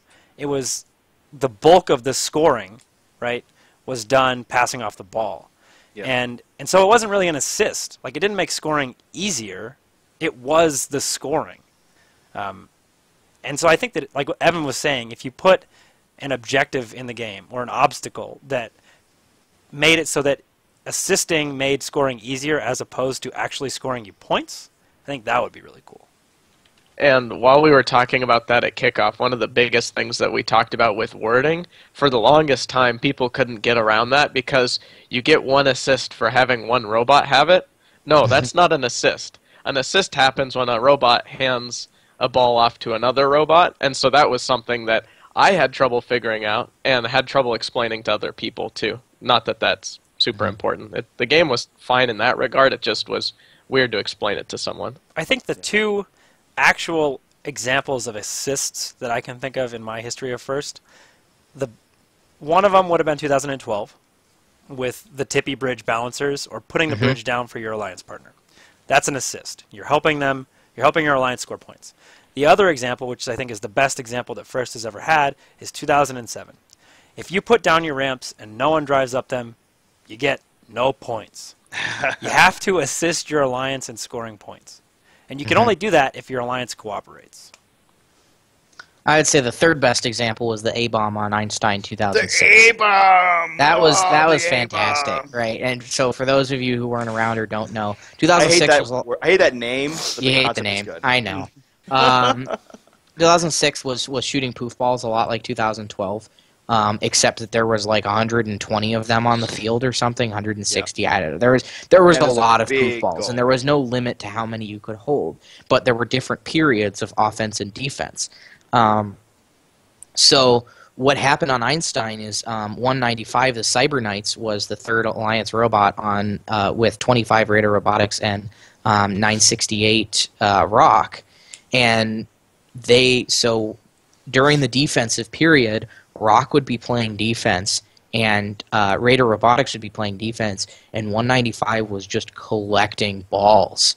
And as soon as it switched the offensive period, they just came up and basically did the equivalent of a kiss pass with 968 and fed them all of the balls, and then 968 went and turned around and scored all of the balls. And so you had this example of two teams fulfilling different roles on the Alliance, and using that to speed up their cycle, so to speak. So I thought that was pretty cool. Steve mentions in the chat, oh yes, the A-bomb worked so well that they didn't win Einstein.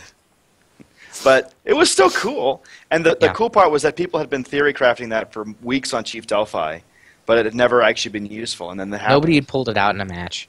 Yeah, which was awesome. But So I have a question for Frank, if you're still fielding questions, even though you're not like on the Skype call or whatever. What did you think about when people were trusting it, they would just trust the heck out of it and launch it off the field? Like 469 on Einstein. Some of those times it wasn't even close to the human player. They were just like, all right, YOLO, just like 40 feet into the scoring box, like the scoring table. Yeah. That, I mean, there still is the intentionally ejecting yeah. right. I mean, So I objects from the field of play rule, right? yeah. I think it was legit because if 2D4's human player was like 6'2" instead of 5'10", he might have got some of those balls. Yo, but it's a And- robot game, though. Yeah, I know. I do also want to point out that the rule about intentionally ejecting balls from the field of play could have been called every single time a When you robot scored. scored in the Yeah. high goal, because you were definitely ejecting the ball from the field of play. 100%. So, minor nitpicky thing. Except that was for kind the of- time when it bounced off the back Oh of my the... It came On back the to the red goal. volunteer's shoots head out and- through the yeah. goal, bounces off of that wall there, and goes back through the high goal onto the field. Yep.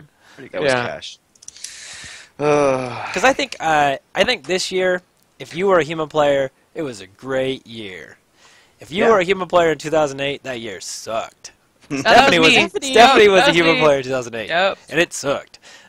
This year was great for the human player, but at the same time, I'm like, this is a robot competition. How much should the human player really do? But you know, the one thing I that thought was the inspiring players were about about that was good human loading. Like, the things Yes. that really... that never before have I seen a human player be able to impact the game in a relevant way that doesn't make them score points. Like, that's cool. Robonauts could throw a logo across the field and score maybe sometimes, or shoot a basket, or get a disc in every now and then. but seeing like 987's human player at the end of Vegas launch that bomb over into the middle of the field past 2 other robots, get it in their robot, score it in the high goal at the end, or seeing 1114's human player just easily chuck that thing in, 1114 snags it, that was inspiring. Yeah. But it didn't effectively like win you matches. I don't know. Right. It wasn't could like lose you 2009. matches. It could- 2009 was much more frustrating to me. Yeah. So I Yeah. think Frank literally just said this. I think human players played more important than they imagine. I think that human players are very important in general to what actually a first game is.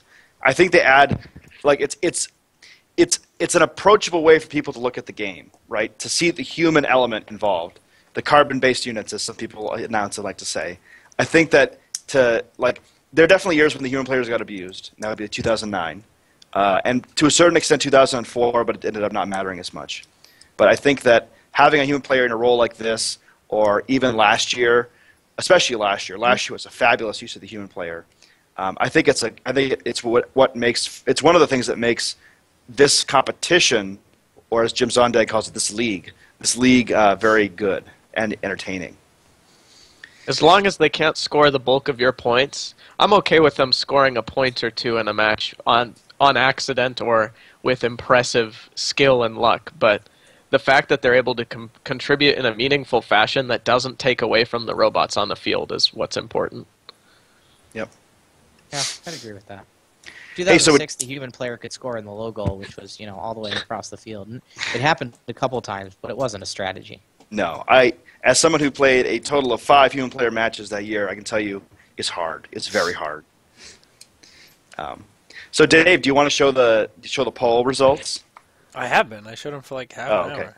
Oh, real? I didn't see that. 2013 won hands down. I'll show them again. Really? Yeah. Okay. Well, that's good. You guys did well. 2014 Yeah. came in number 2, and I'm Francis, it's hard. I'm guessing most of our viewers haven't been around as long as you have. Oh, I know. I know that. That's I one know of the that. things is those polls are always going to be biased towards the more recent Right. years, just because people haven't, the majority of our viewers haven't been around that long. Oh yeah. Certainly. And on Delphi, everybody's favorite game is always going to be last year. Everybody's most dominant robot is going to be last year's Einstein bot. It's how it goes. I don't know. If I could play any game again, it would be 07.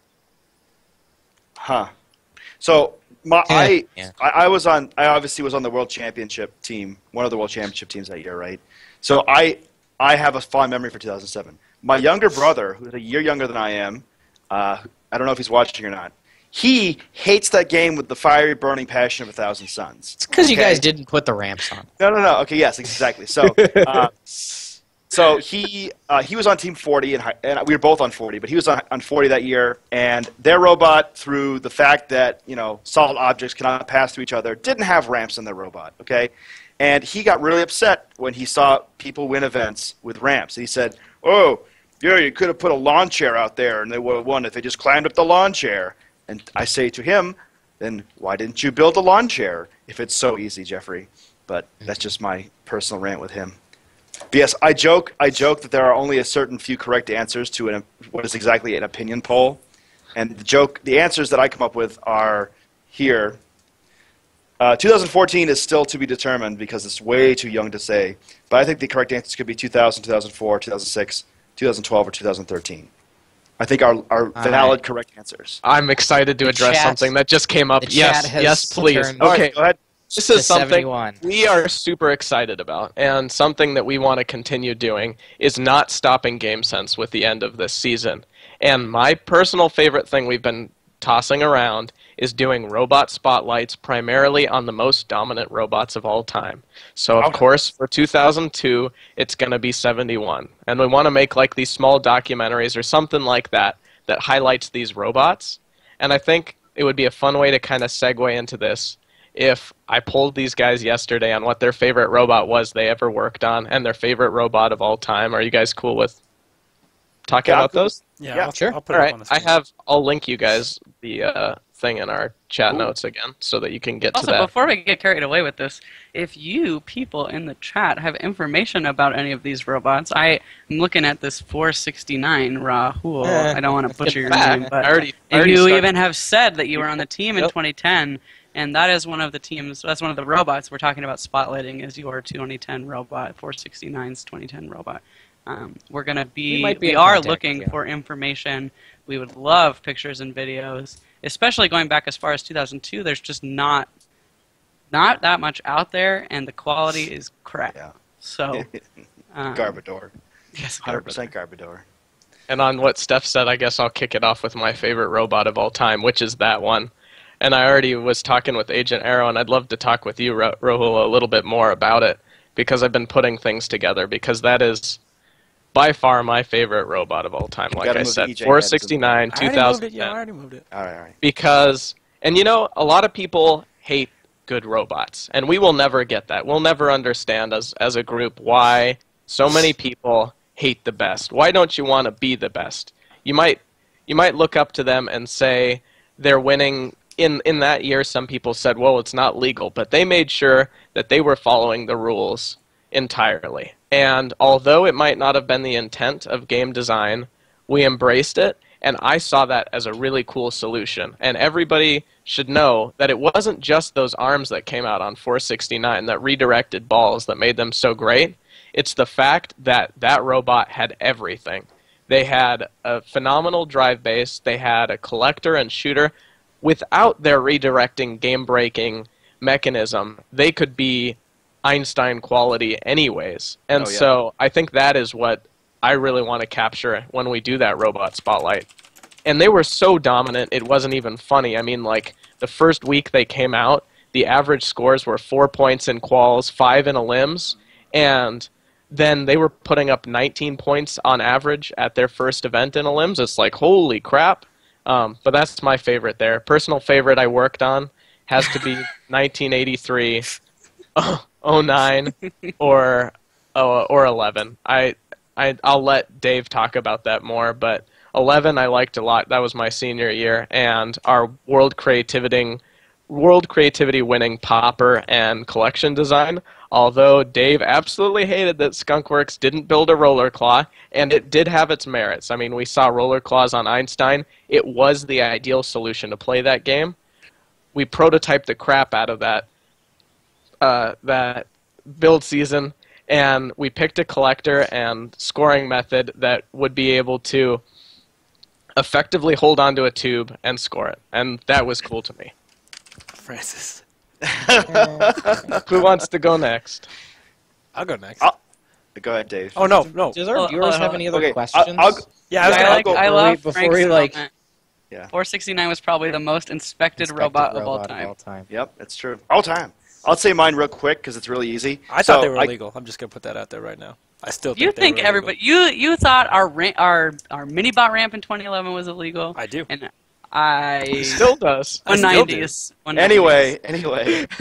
So Yeah. mine is easy. My favorite robot that I worked on was the one that I won the World Championship with. But not just because we won, because there was a lot of stuff on the team that made it a lot of fun to work on, and it was a really fulfilling experience. Number one on it was that two of the kids that were on that team I currently work for. They are my boss, which I think is super swag. So favorite robot all time is 190 in 2004. The robot used to hang out autonomous mode. I got it. You got what? I got the video of 190. All right, so The get actual with Dave. one, not the River Rage one. Here, Dave. Okay, cool. Thanks, Anupam. I appreciate that shout out. I appreciate that, Anupam. Ooh, shots fired. It's okay. You guys can continue to come in like second place in the EWCP. You know, Shots fired! Hey, we're going to say this right now. We'll take you again at IRI. Yo! So check yourself. All right, so the 2004 robot is my favorite robot that I didn't work on, even though it was on the team I'm currently on, because that's the robot that made me want to go to WPI. That's the robot that made me realize these weren't remote-controlled cars. And that's the first robot I ever saw with my own two eyes that made me just sit there and go, wow.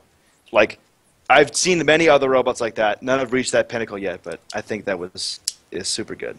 Dave, you can put the video up, or if someone links it to me, that'd be cash. he did. Oh, He did. well, in the We're going to go Twitch through a chat. lot of robots, and I might say maybe we hang on to them for our robot spotlights because it could take a long time if we go through everybody's favorite bot. No, that's true. That's true.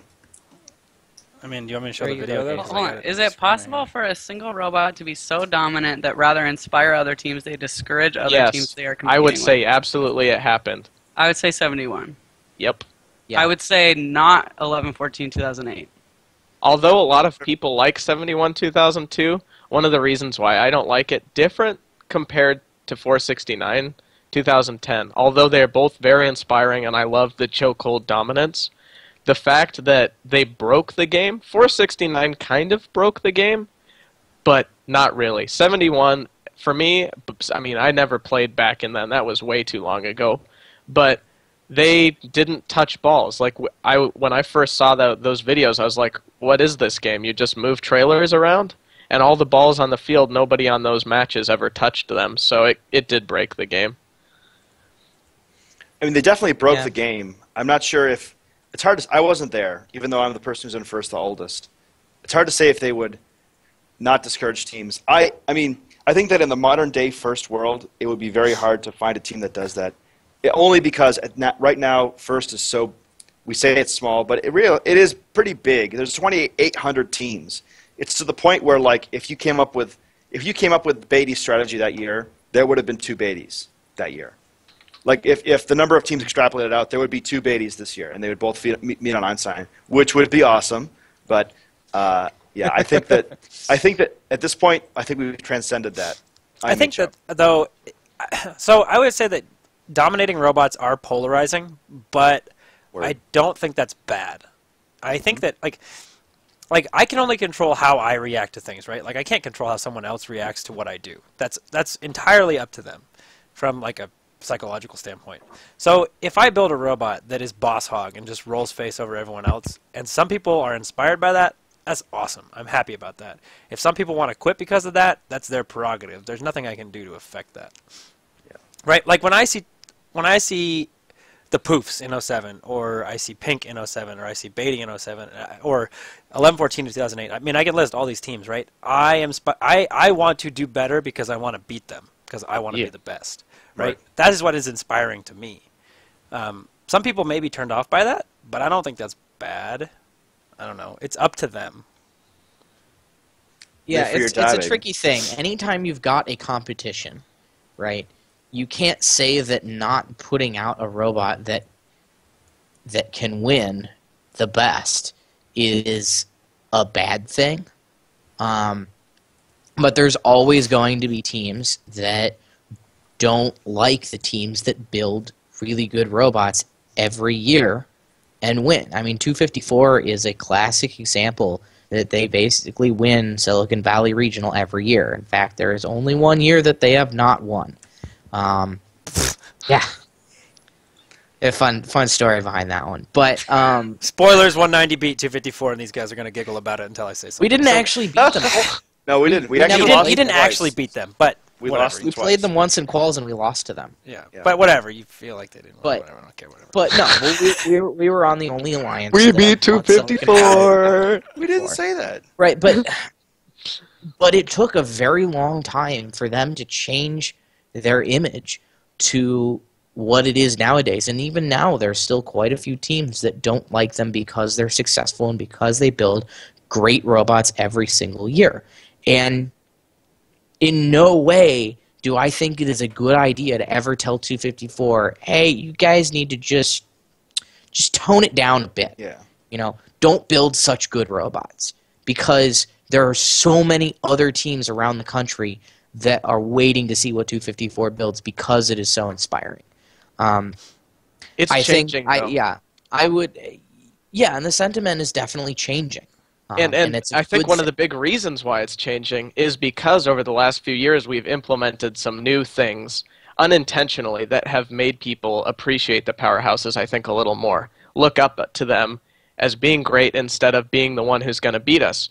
And one of those things that came out was starting with districts in 2009. It meant Michigan was able to send a bunch of those teams who might always end up being second place. And then we have more districts being introduced and sending more of the strong robots that deserve to go. And then the big one was the wild card coming out. In Canada, everybody talked about that. It it has to suck, and I will give them that. It has to be somewhat demoralizing to some extent back in the day, knowing even if you come out and play your best, you probably aren't going to get to go to World Championships on merit alone, which was tough. But I think that's why people can appreciate them so much more, knowing that if I make the strong robot and I deserve to be at championships, I will go and get that opportunity. And I think that's why the culture is changing as far as this is regarded. Yeah, and the district system definitely helps with that too. But I would also kind of wrap this all in saying that game-breaking robots are the only ones that I could see being that level of discouraging. And I see that primarily as a game fault, not a robot or a design or a team fault. Yeah. If there is a robot that can be built that is literally impossible to win against and you cannot even play your game against, then it gets really hard to inspire a lot of teams that way. But we haven't had a game breaker since 2002. So like 12 years. Not like that. No, well, I mean, so 2010 arguably, I guess. Except they so got here's the interesting thing. Wow. Would this conversation be entirely different had 469 actually won the world championship? Probably. Had they I just won don't two think matches? so. They got so much shit regardless. But Yeah, I think the robot would be seen in a way different light if they had actually won. Yeah, I agree. think so. Because up till that point, they were unbeatable in Olymps. Yeah, I think so. I mean, I think that as I think about it a little bit more, I think actually there is one robot that you can call demoralizing or whatever, and that would be like, again, I say this only from a historical perspective, not against anyone else.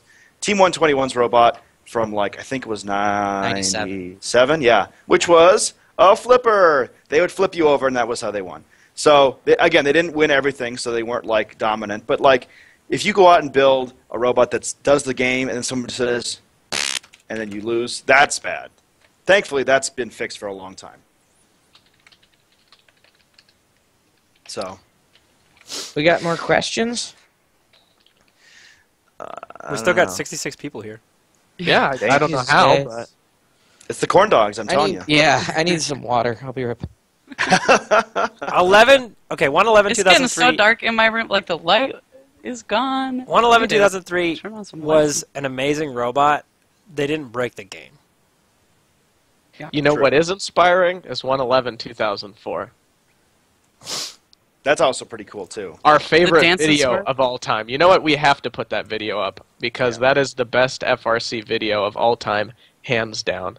Yeah. I shall link you right now. Well, while you're getting that link, 111-2003, and Spectrum just talked about it, is that they had one of the best autonomous modes still of all time. They would go out, search, and destroy stacks of bins, which, you know, it's pretty good, whatever.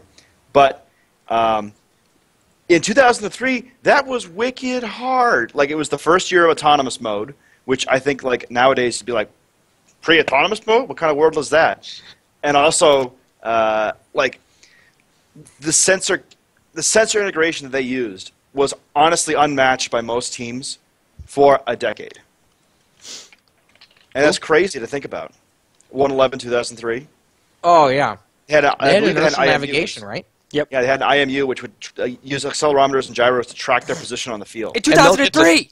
They'll get to see that Which- in this 2004 video a bit too.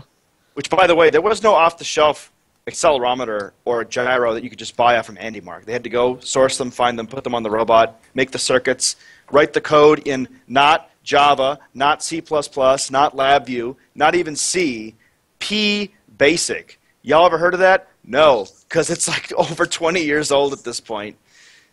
With a brain that was like worse than the IFI controller, the newest IFI controller. It's like a toaster oven had more power than that brain did. So, Robot Junkie has an interesting point. He says, but do you think it's discouraging if you are from Michigan and have a good robot, but just don't make the cut for Worlds? Just don't make the cut for Worlds, but if you go to a regional that doesn't have as much depth, you would be one of the best robots there. That's tough. Don't think it's uninspiring, right? And again, I will pull a paradigm from sports, right? A lot of people, I don't know, I'm from Seattle, so I might be biased, but a lot of people would say that the the conference championship game between the 49ers and the Seahawks was better than the Super Bowl this year, right? Oh yeah. It was. And I think, I don't know, I'm a Seahawks fan, so I don't know, 49ers fans can suck it, I don't care. But there might be some 49ers fans that feel a little bit miffed because they might have had they could have gone to the Super Bowl and been better than Denver, but I don't think that's great. I think no matter what region you are in, you play to be the best no matter what. Yep. Like, we do pretty okay in the PNW. I mean, I'm not going to beat around the bush. Like, we do pretty okay. And I think that teams in this area would like to beat us, right? And you know what? I like getting beat. I like getting beat too. Me too. I loved seeing Shockwave come out this year with that robot that I was able to say, And yes. put us to shame. That robot is oh, better wasn't than even ours. close. Yes, Guys, right? Absolutely. Quick interjection. Frank has just announced, everyone, big announcement. New Language 2015. There's Fortran coming to the Robo Rio for 2015. Heard it here first. And custom FRC zip ties to mount them to your robot, I heard. Oh, Cash. Yeah. I think Steph, you better get on that. I think you always play to be your best, right? If you are in Michigan and you are a great robot and you didn't make it to champs because Michigan teams are better, I'm sorry for you. And you know you are good. Like, continue to get better because it's only in your best interest. Like, Yep. like, I don't know. It would be discouraging. It would never be discouraging for me to be like, oh, I didn't make it because my region is tough. I better just pack it in. Like, no, always try and be better. Like, that's. Yeah. The other thing to take. Oh crap! I forgot what I was going to say. While you're thinking, I mean, it's the same thing we were talking about when we were talking about 254's area and hearing about how 971 used to think this way. Like, just because there's a team in your area that wins it every year doesn't mean it always needs to be that way. Oh, yeah. And the only way it's going to change is if you take it upon yourself and be inspired by what they do and be inspired to do better and be better than them. It almost... I love that teams in the Pacific Northwest come up to us and say, hey, we want to be as good as you. We want to beat you guys. But we know that there's so many better teams out there. Like, we are looking at these other teams outside of our region, and we hope that, maybe by noticing our team, we can help direct them and show them all these other great teams that are so much better than what we have in the Pacific Northwest, and that the level of competition in the Pacific Northwest can someday be what we see in Michigan. And that's so fun. I definitely have to give a shout out to the big change we saw over the last few years. Even 2010, 2011, PNW, still fairly low level, I'm going to say it. 2012, it was a lot better. We saw the cooperation on the bridge balancing that beat us at Seattle and in Oregon. We didn't win an event that year until we got out to Spokane. But I think the coolest thing, yes, it was competitive last year, but was when my dad and I went on the big road trip. That was the most inspiring first story for me. It's on the blog. It's whatever. It's posted on Delphi. Go look it up. Crazy story. Crazy things happened to my dad and I. But the coolest thing was going around to all these teams on the way through Washington and Oregon, stopping, picking up their stuff, and seeing what all these teams were trying to do to get better. 2013, Spokane. We picked 4125 Confidential as our third robot. They couldn't do a whole lot.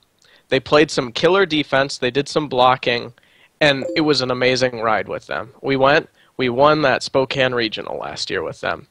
And then they did something amazing. They went back to their tiny city in Umatilla, Oregon, really small, and they managed to raise, it was somewhere between $8,000 and $10,000 to go to championships in a week. And they did that with nothing in that community. My dad and I, we got out there.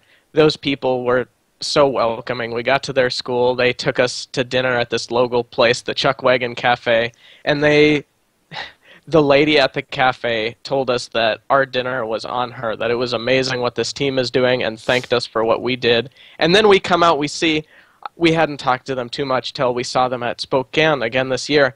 And they created, what was it, like 27 new FLL teams, a bunch of FTC teams. They exploded in their community. Yeah. Then they come out after eliminations. They're ranked first now.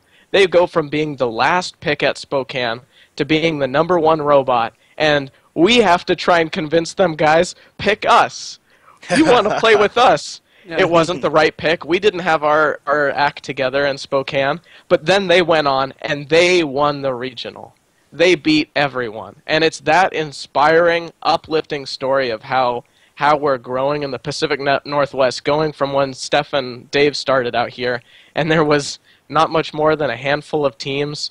There wasn't even an event in Washington, to going to having 10 district events across Washington and Oregon and 153 teams. It's just insane. And I love our community. I love them. They're cool. Yeah.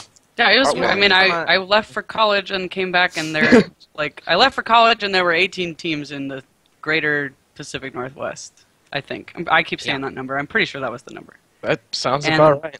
I come home from I get my degree. I come home from college. There's 160 teams, like almost 10 times the number of teams as when I started in 8 years. Yeah, Well, 6 years. Ridiculous. Yeah. One thing I want to mention from the 971 perspective, I was on 971 in 2005 and 2006 as a student, and we didn't get picked. We went to one regional. We went to Silicon Valley. We didn't get picked. 254 always won. We as a team hated 254. Really, really did. We did not like them. We thought that they were the NASA-sponsored team that had everything given to them. They had the NASA mentors, the NASA machine shop, yada yada. Every misconception you could possibly have about that team, we had. Slowly, the culture started changing through some personal relationships, some interactions with the team, and in 2012, 971 was asked by Mark Leon, or was invited to be a NASA house team, right? So that is a complete 180 that they had gone from being the little team with crap resources that disliked 254 because they were good, because they had a good program and we didn't know anything about their program other than that we won, to stepping up our game and getting to the point where we are a NASA-sponsored team with access to that lab and great sponsors and great resources. So it's, you can't lose sight of the fact of where you came from, and I think that's one of the big, it's my favorite success story, not just because I was involved with the team, but because I think it's one of the things that really helped the region, seeing that it could be done, right? Yeah, that it's the underdog story. Yeah, well, but it's not just an underdog story. It's 973 has a very similar story as well, right? It's understanding the amount of effort and work that you have to put into being competitive and knowing that if you put in that kind of hours and dedication, you will be good. 4911 is a great example of this. There's a Pacific Northwest team. They were in FTC for a number of years, transitioned to FRC this year, and came out of the box and won their first event as an Alliance captain. They were an Alliance captain at the district championships. They were number 2 pick at their second district event. They were on the second seed Alliance at World Championships on Archimedes. Right, this is a rookie team, so to speak, first year in FRC. Stephanie and I got the pleasure of sitting next to one of their mentors on the airplane on the way there, and what we found out from them is that they meet 7 days a week during build season, right? They came into it knowing, look, we got to work hard because we want to be good. And were absolutely blown away when they were talking to other teams at their events, and they're like, yeah, we meet like 3 times a week for a couple hours, and we're not really sure why our robot didn't get done on time or schedule. And so it's that kind of understanding that they came into it, knowing that they had to work hard for it, and understanding that the teams that do the work are the ones that are successful, not the teams that have the resources. The teams that have the resources are the ones that do the work to get the resources. Yep. Yeah, 1983 only meets 5 days a week. So, for those of you that are out there saying people meet less than that, and we have weeks that we meet more. And weekends we're there for a good chunk of Saturday. Some days almost all of Saturday. But it's nice to have Friday and Sunday off. On 190 it's nice we meet. until your robot's not done and you wish you'd met those Fridays and Sundays. Yeah. And you're not pulling that You end up all-nighter at doing the it end. anyways. Yeah.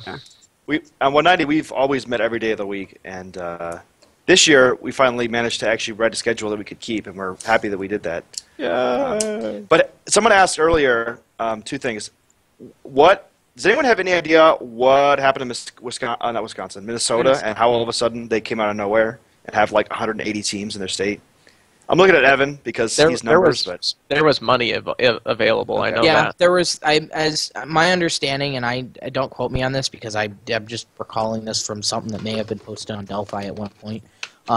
That I think there was some state money that got appropriated for grants for teams and for events that really started it. But ultimately it comes down to the same thing, is there were a lot of passionate people in the area that really took it upon themselves to make it not only a priority for them, but also to make it sustainable. And that was a big thing, yeah. Definitely succeeded. Yeah. We saw a lot of teams out here get JCPenney money as rookies, and unfortunately, I love JCPenney and what they did, but it's tough when you don't have other sponsors that are willing to do what JCPenney did and help out those second-year teams or those third-year teams. Some teams just don't know how to continue getting that funding and be sustaining. it's true. Frank posted something earlier. He said Michigan had 8.5% of teams at the championship, but made up 21% of the teams in the finals at the final rounds of divisions. Yeah, that's So, crazy. and I know that because it makes sense to me, because I know that the culture of the teams in Michigan is one of hard work and dedication. Yeah. And what did Frank say? I'm disappointed if any teams meet less than 8 days per week. I'm joking, of course. Yes. Your Beatles fandom is shown again, Mr. Frank. Love me. Oh man. Yes. Anyways, yeah. No, what it comes down to is hard work and dedication, and across all the programs, and definitely the district system and getting extra plays. Someone asks in the chat, can you guys give us some tips on second-year team funding? Go to our website, ahsrobotics.us. Go to our resources tab. There's a thing called the Skunk Zone. We have documentation available on just about everything on how we run our team, our business plan, management plan, entrepreneurship, all of that kind of stuff. Please go look at that, emulate it, spread it. We try to help people out locally as much as we can, but all the big teams really need to make sure that you help the teams around you stay sustainable. So that one pro tip I will give you just off the top of my head is that funding for a second-year team should start today. You should start fundraising now. If you wait until the fall next year, that's bad news bears. Start now. And too many big teams shut down completely, and sometimes it's tough if you have a teacher in a school district that's how they operate their program. But for a lot of the big teams, there is no non-robotics time of the year. Your off season. Can we get that link again, please? Our off season is called that, but it's not because we're taking it off. We have off season projects, whether it's design or engineering projects, whether it's outreach and mentoring other teams, hosting workshops, seminars. For some people, going to off-season events. You got to keep going, and sometimes it's tough, but. I know. Everything's just Don't been you talk to derailed. me. No, what's up? We'll get there next. Frank asked a question that I really, but you continue because this is actually very important. This is a really important. I don't want to cut this short. I like it. Okay. No, hold on. Before I want to make a comment on go. the last thing before we Yeah, move you on. go.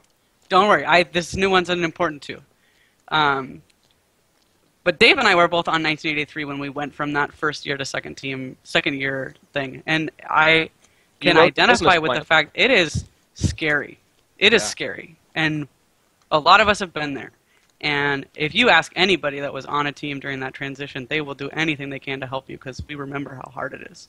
And we'll sit here and shamelessly plug our team's website to you because that's what we know, and the information that we developed to get through that transition is what's on that website. That business plan was my senior project. As a senior in high school, my job was to write the business plan and decide how we were going to build a sustainable program. And the biggest advice that I could give to you right now, going to a second-year team or becoming a second-year team, is, at least for us, a lot of the money that we got in our first year was not sustainable. A lot of it was like, you know, a big grant from PTSA or something like JCPenney. Yeah. One of the best things that happened to us was we didn't get a NASA grant. And I don't actually know how NASA grants work now, but back then it was like you were a rookie team, you were getting a NASA grant. You were a second-year team, you were getting a NASA grant. And as far as I know, we were the only rookie team ever to be denied a NASA grant. But it forced us to do more fundraising our first year because our coach knew the importance of going to a second event.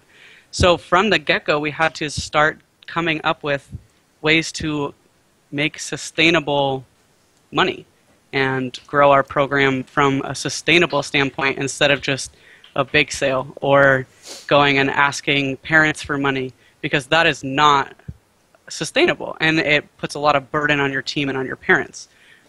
So there's a lot of resources on Chief Delphi, a lot of white papers. Specifically, a lot of Hall of Fame teams have a lot of great stuff up there. I know a lot of our stuff came from there. Spaghetti Dinners is a really, really big one that I would recommend you look into doing. It's really cheap and easy to do, and you get a lot of support from your community that way and a lot of money that way. And we have a lot of documentation on our website about it. And we weren't the inventors of the Spaghetti Dinner fundraiser. And we all draw inspiration, or should I say inspiration, off of other teams. I mean, yeah. I mean, so the other thing to keep in mind is that you should really. There are two things. A is that there's grant money out there to be found, probably, that you can get. That's not just NASA and other things. Like if you look at like 254, or if you really want to learn how to raise money, 359, who raises, who has raised in their history. Steve will give me the exact number in about 30 seconds, but it's in the order of $1 million or more. Probably more. So, probably more. But that's because Glenn is crazy. I mean, yeah, how else is Glenn going to take them to 12 events a year and fly everywhere? Exactly. Yeah. Okay, so... and the other thing is to keep your team in the public eye. Go to demos, go to public libraries, go to parades. And I would actually say, all y'all people in the chat, we're going to talk about that question right next, but post your business plan, your links, your link to whatever your thing is that you do that makes your team successful, so that this guy can get what he needs. Yeah. And then that big next question. Yes, that big next question we all want to talk about. I am passionate about second-year teams because I think it's a really hard place to be, and it is the spot where we lose the most number of teams, I think. Yeah. Actually, a friend of mine, Colleen, I believe she did used to work at first. I believe she said that the danger zone comes after the third year, and the second year is just as much. No, it's true. No, they're making fun of me in chat because I'm talking about spaghetti and everybody else is talking about bag day. All right. So this guy, Frank M. Eric 7. Merrick 7. Frank Merrick. Frank Merrick. Yes. From Team 7, the Labsters, right? 7. Would you think if Stop Build Day was eliminated, work until competition? This is a theoretical question, so game hint, everyone, obviously. Yeah. And actually, before we start this, I want to say this was on. I don't know if you saw this because you did get invited to our whole Google Drive folder, but we had a secret document that had all of our proposed questions that we just blurted out. Everything that we had to threw out, and then word vomit. And all the possible questions we could possibly ask you on the show, and this was one of them that was hard for us to cut, I think. Actually, before we're glad you get brought into it up. the discussion, I do want to mention everybody that's still watching. First off, thanks for sticking around. This is really fun. And secondly, Frank specifically told us, we prepped for the show. Frank specifically told us nothing is off limits. Do not censor yourself. Ask me anything you want to. If it's something I can't talk about, I'll say I can't talk about it. So major props for Frank. He's the real deal. We were worried about it being a Grill Frank show, and the fact that he even was willing to come on is just awesome. And then he's like, "I'll bring the barbecue sauce." So now he's in our chat, right? And throwing out the question that we knocked off our list as just being not. I think we didn't have the time to do it, Justin. We didn't have the time to cover it. Yeah, basically. So cool. Okay, so let's go ahead, let's do it. Hold on to your butts. I think Francis wants. Oh, yeah. I can start. Okay. Can I start with I'll- the two stats first before you go? I'll start and say my opinion, and then we can Okay. move into actual smart people. IMHO, I think we should get rid of build day. Or excuse me, not build day. Build Stop day. build day. Just do away with Just it. get rid of the build season, Francis. you look Everything at- in competition. Yeah, just get rid of it. Just come to the event and build a robot there. I think that, so stop build day, or ship day as I still call it because I'm old, comes from the fact that back in the day, there were like 3 events total. There were two regionals and a championship.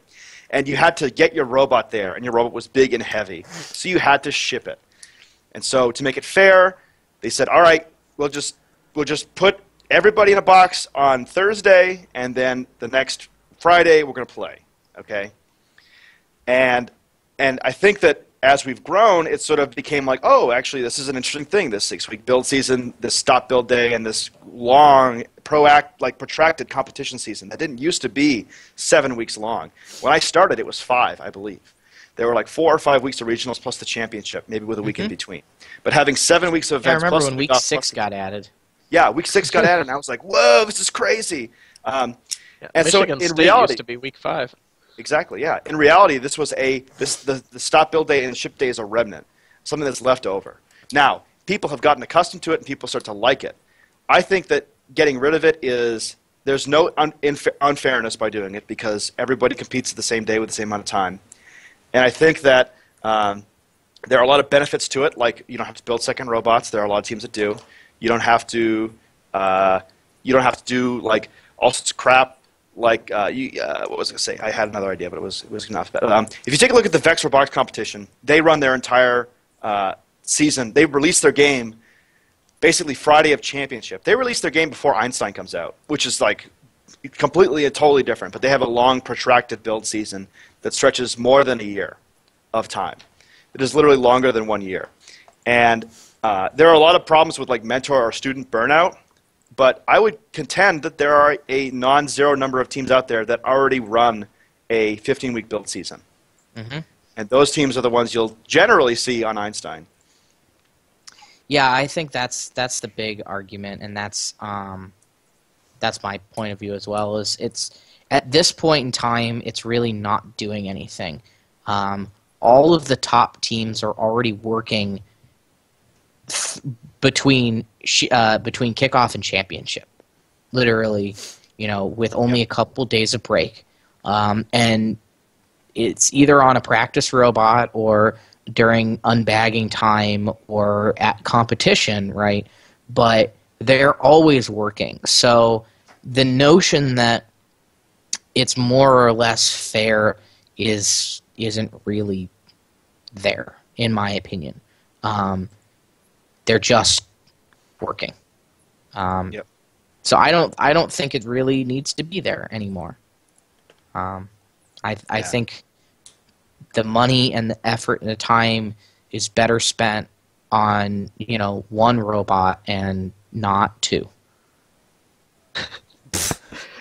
Frank, do you play Skyrim? Sorry, this is off topic, but if you do, that is even one more reason to love you. All right, can I just interject very quickly? I have heard from some unnamed sources that were former employees of Mr. Merrick that Frank is in fact a troll in many respects. But Dave, were you going to say something about the build seasons? Yeah. So I would like to preface it by saying, in the beginning, I was very against getting rid of it.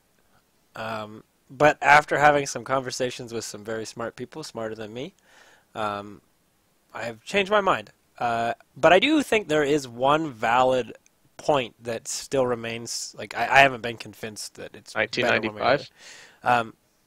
Well, I guess there's 2 then. So 1995, I know that's like a long time ago. Way back. Yeah, I was like 4 years old. But what is Team 100 now? They joined. Evan can tell the story better than I can. So if I make a mistake, he can probably correct me. But Sure. Basically, what they did is they waited to build their robot. They saw what the best robot was. They built the best robot before World Champs. They went to World Champs and they won as their first event they were competing at.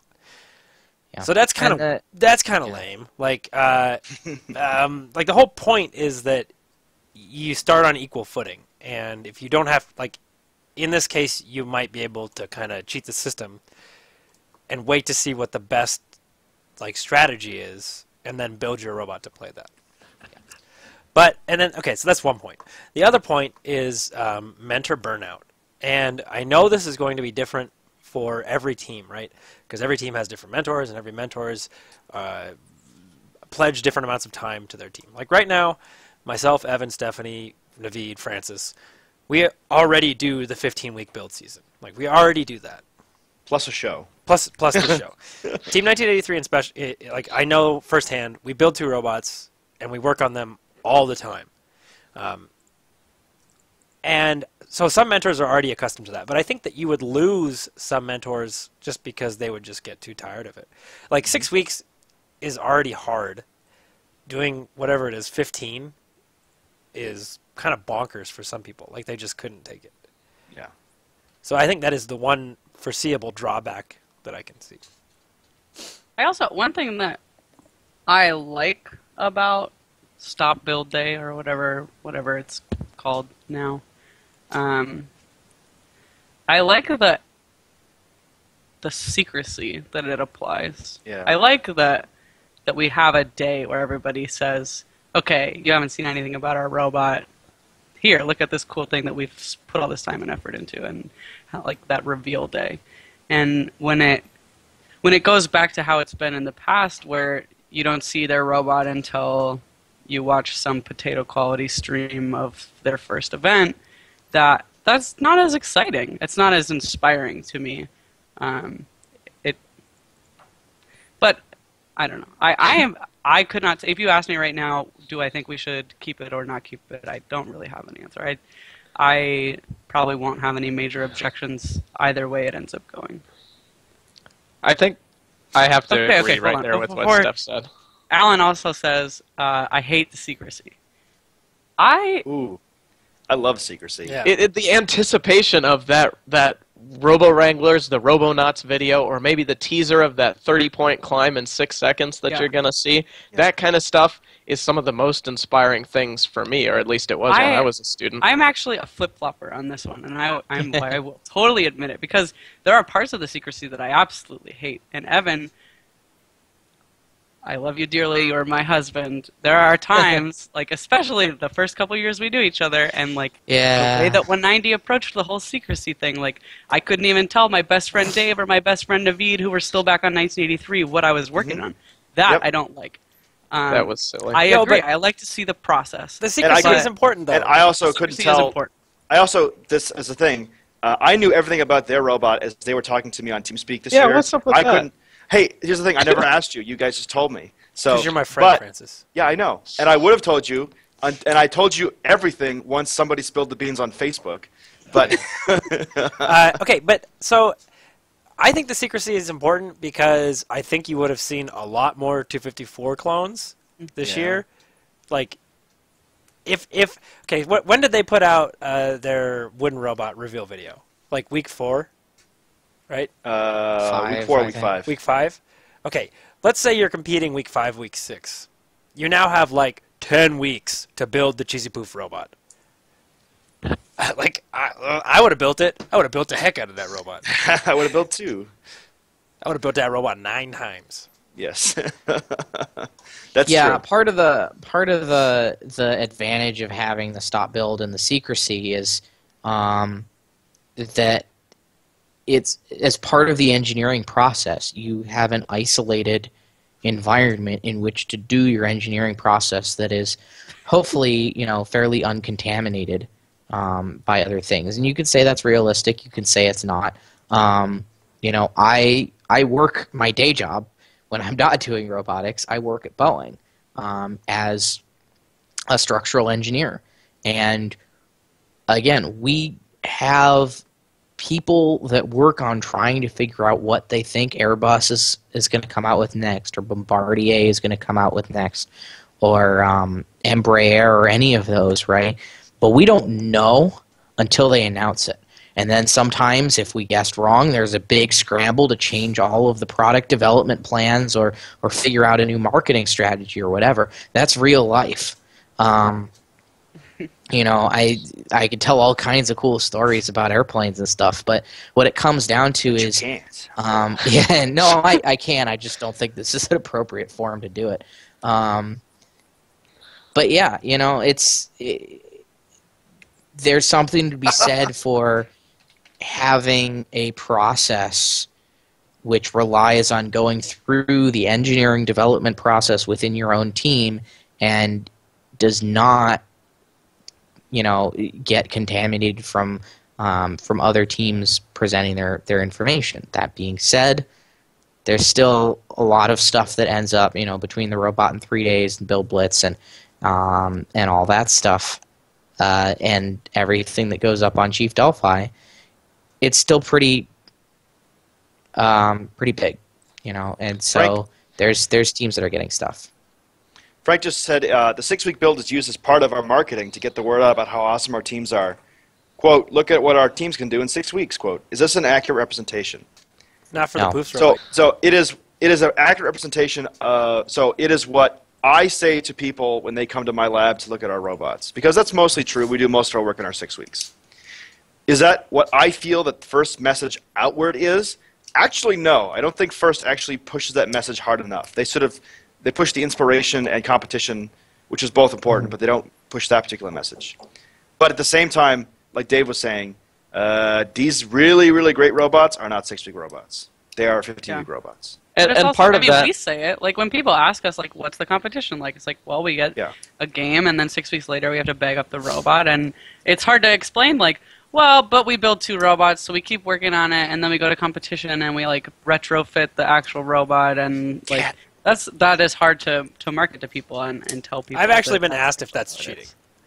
Like, describing to someone, like, yeah, we built this other robot, and we keep working on it, and then we just take, like, the code that we worked on and put it on the new robot, and then all the mods, and then we know it's going to break, and people are like, well, is that cheating?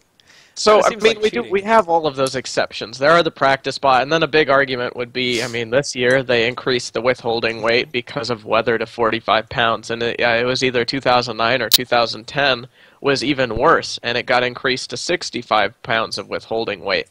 And at what point do you say that all of this extra weight, I mean, a majority of your robot can be made after you ship anyways? I mean, for a game like this year, unlike last year where you don't have to worry about if you want to do it all, if you want the 30-point climber and all of that extra stuff, you could, almost theoretically this year, put out a drive base at ship day and then make everything else, or vice versa, after you shipped. Not that you're going to do that, or that you're going to be successful doing that, but the option is already there to have your build season after ship day ends anyways. I mean, it is an option.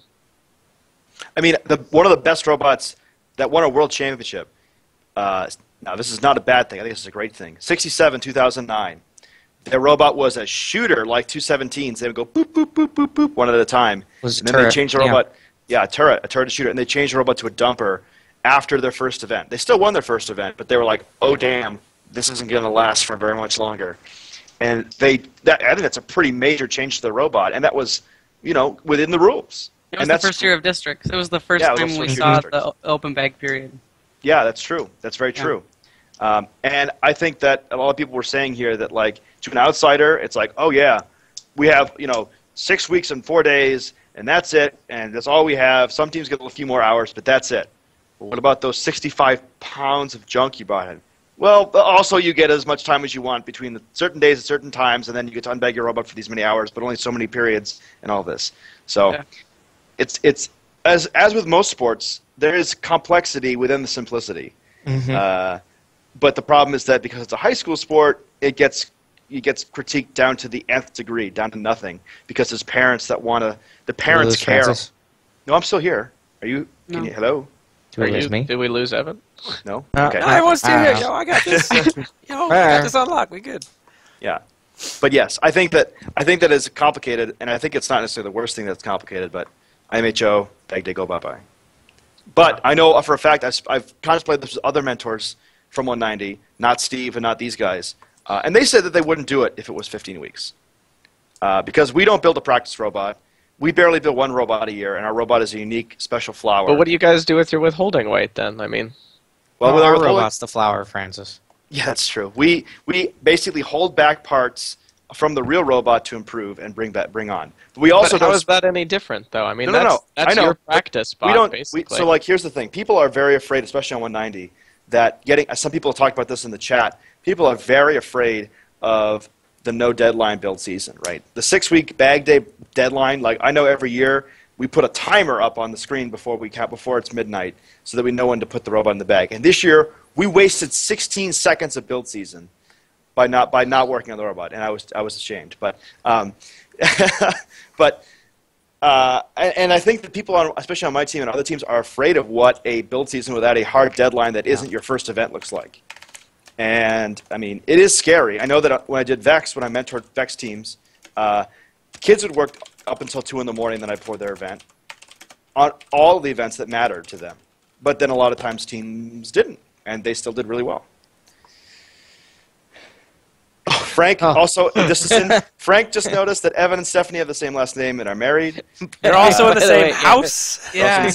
They actually, we got married last summer. We met on The Team whole 190. teleportation They're thing not. is They're me not going brother and upstairs. sister. Actually, everyone on this webcast right now was in their wedding. Yeah. Evan, did you find the video of Flowerbot going down the aisle? I did find it. Because Yeah, we we need to throw designed, that. we designed and built a robot to be in Link our it, wedding. please. But I don't. We have okay. to put it up there. Yeah. All right. All I have is the trailer video, Yo, just link which doesn't actually show the flower robot. Link it, yo. Also, there's other stuff too. I'll link that. For those who don't know how cool First is in general, these aren't the first people to get married through First. I know that 2 people you probably already know: Andy Grady, who did the he was the other head besides Blair at Einstein, and Jessica Boucher, who is the chief volunteer coordinator. They are both married. They met through First, and they actually Andy proposed to her at Battle Cry, which is the best off-season of all time, that we host here at WPI every year. He proposed like Battle Cry 8, which was pretty swag. But this robot was awesome. Oh, chat's in front of it, by the way. Yeah. I moved it. Okay. Oh, is this just the trailer though? It doesn't have. Yeah, I don't have. Okay, I do have video. The trailer is good though. I've been a little bit busy since we got married, so I haven't actually ever had a chance to edit our wedding video. Yeah. So I think Rox might have a picture of it on her Facebook. at there's this night. there's a picture somewhere. But I'll look. yeah, we used a Vex drive base. Naveed helped us cut some parts at Omax, and we built a robot that got driven down the aisle to dispense flower petals because our flower girl and ring bearer were both about 2.5, and we didn't exactly trust them to They were deposit cute. Their the job was petals to be properly. cute. Their job yeah. was to be Yeah. cute. We gave So we him built a robot to an do the petals. N64 controller that we took the cord out so that he would think he was driving the robot. And he got to the end of the aisle and he said, "Let's do that again!" Yeah. And then he didn't realize he gets to drive Yeah. it back down the aisle. Yes. But he legit thought he was driving it. It was the cutest thing ever. So I have a question for all of our viewers who are sticking around, the diehards, the fanatics. Weirdos. Are there any glaring things with the show that you guys would want to fix? Like, Yeah. I know we always ask for feedback, like post it on Chief Delphi or send us an email or anything like that. But like, you can just tell me right to my face right now through Yeah. the chat. Like, You're watching the We show. mean it. is there something we can do better that you see right now? Apparently, can I say- apparently, Nikki thinks that Stephanie and I should just be in the same room on the same camera instead of this wonky setup. At least we're on different floors now. I used to be in the We got a in bigger the other room. I think that one thing that was huge was getting rid of the Pentagons. It's great that it's our logo, but I don't know. What do you guys think of the Pentagons? Let's see here. I saw an important question in here that you guys might appreciate. Why can't a team use a custom slip ring? Sorry about that. Better cameras, bigger mics. Okay. So, You know what? So, We're looking for Glad, let's get sponsors. us a sponsor. Yeah. Like, yeah. we would Need love more that. attractive hosts. Ooh. Ooh. Ouch. Ooh. Yeah. Hey, Well, you guys, know- I can't carry all of you. I'm We just tried except to Stephanie. find Stephanie's some cool, but, good-looking like, guests too. We just Yeah, had sure, some corn trouble dogs. finding some good-looking guests as well. Yeah. So. Thank God Frank and EJ came in to clean up. Perhaps you could FRC direct us to someone. No, crowd interaction equals community topics just feel weird. Yeah, I'll talk a little bit to that. We made a conscious decision, and this is something that we're still evaluating. We made a conscious decision at the beginning to not have live chat interaction, and a lot of that is because we were trying to stick to a very particular schedule. So that's part of what we're doing this time with the post show, is have some chat interaction there, but it's something that we're reevaluating, and we might start pulling in stuff from the chat. Obviously, we have Naveed and is our chat mod primarily. Dave also monitors the chat. If we see good things in the chat, we do try and bring them into the show. And I've relayed a lot of those over, but primarily, I mean, we get questions from our Gmail, our Twitter, Facebook, whatever, and a lot of those we get a chance to put that into our agenda before the show, which helps us because we like to run through the show a few days before so we know what it's going to be like. Apparently, we're the reason that Frank Merrick is still up later than he has been since the 80s. Oh, so my G! I'm considering that a win for me. Oh, we did so good, guys! Yeah, one thing, we talk about the fact that we hang out and talk about robots all the time.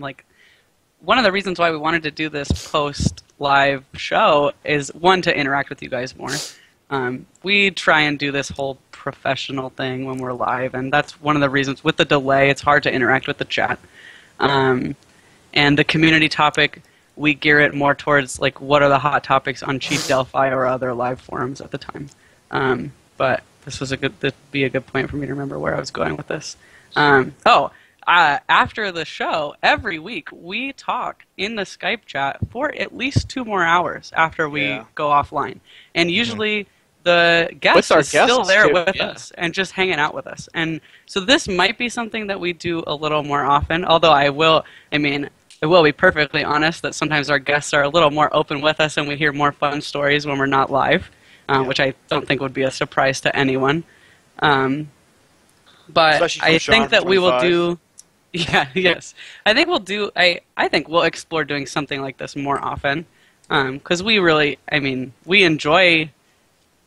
interacting with you guys, but we also, one of the reasons why we are hesitant to go late is we hear a lot of people that say, go longer, we want to hear more, and that's great, and we appreciate that. It's really good feedback. We want to hear that, but we also know a lot of people, they complain when we go over, which is fine, and if we're going to say that we're going to do an hour, we want to do an hour, because a lot of people want to hear what we have to say or what our guests have to say, but they don't have 2 hours to spend watching a show like this. What? It's hard for them to find the 1 hour. Guys. Huh? I don't know. I've been since we started the post show. Sure. Okay. Cool. I'll mention that we know Skunkworks 1983 when our show is on Wednesdays, the regular time during the season, as opposed to the craziness that we've had to do the last couple weeks. They actually all get together and watch the show before the meeting starts. And their meeting starts at 6 p.m. So in those first couple weeks when we were going 15 minutes long, we were actually knocking 15 minutes off of our own team's meeting. Yeah. So we got some there's that one. Incentives. Yeah, so there's incentives for us to keep it to an hour, and we, again, just for consistency's sake, we try and keep it down. But I think we're pioneering the post show tonight, and I think it's something we'll probably continue at least sometimes. Okay, Y'all so pioneers today. Another question, real quick. Oh. Yeah, is my mic? Before we go to a new question, really quick, we're also looking at making the show longer next year. Yes. Just in general. Yeah, we are. So, okay. So, I wanted to say thank you for all of the suggestions in chat. If we did not acknowledge you on stream, don't be remiss, because we log all the chats, and we'll go back and read it. And that's a follow-up for my question. Would you guys like all of the chat logs to be posted somewhere so that while you're watching the video, you can follow along with the timestamps in the chat? Just to see.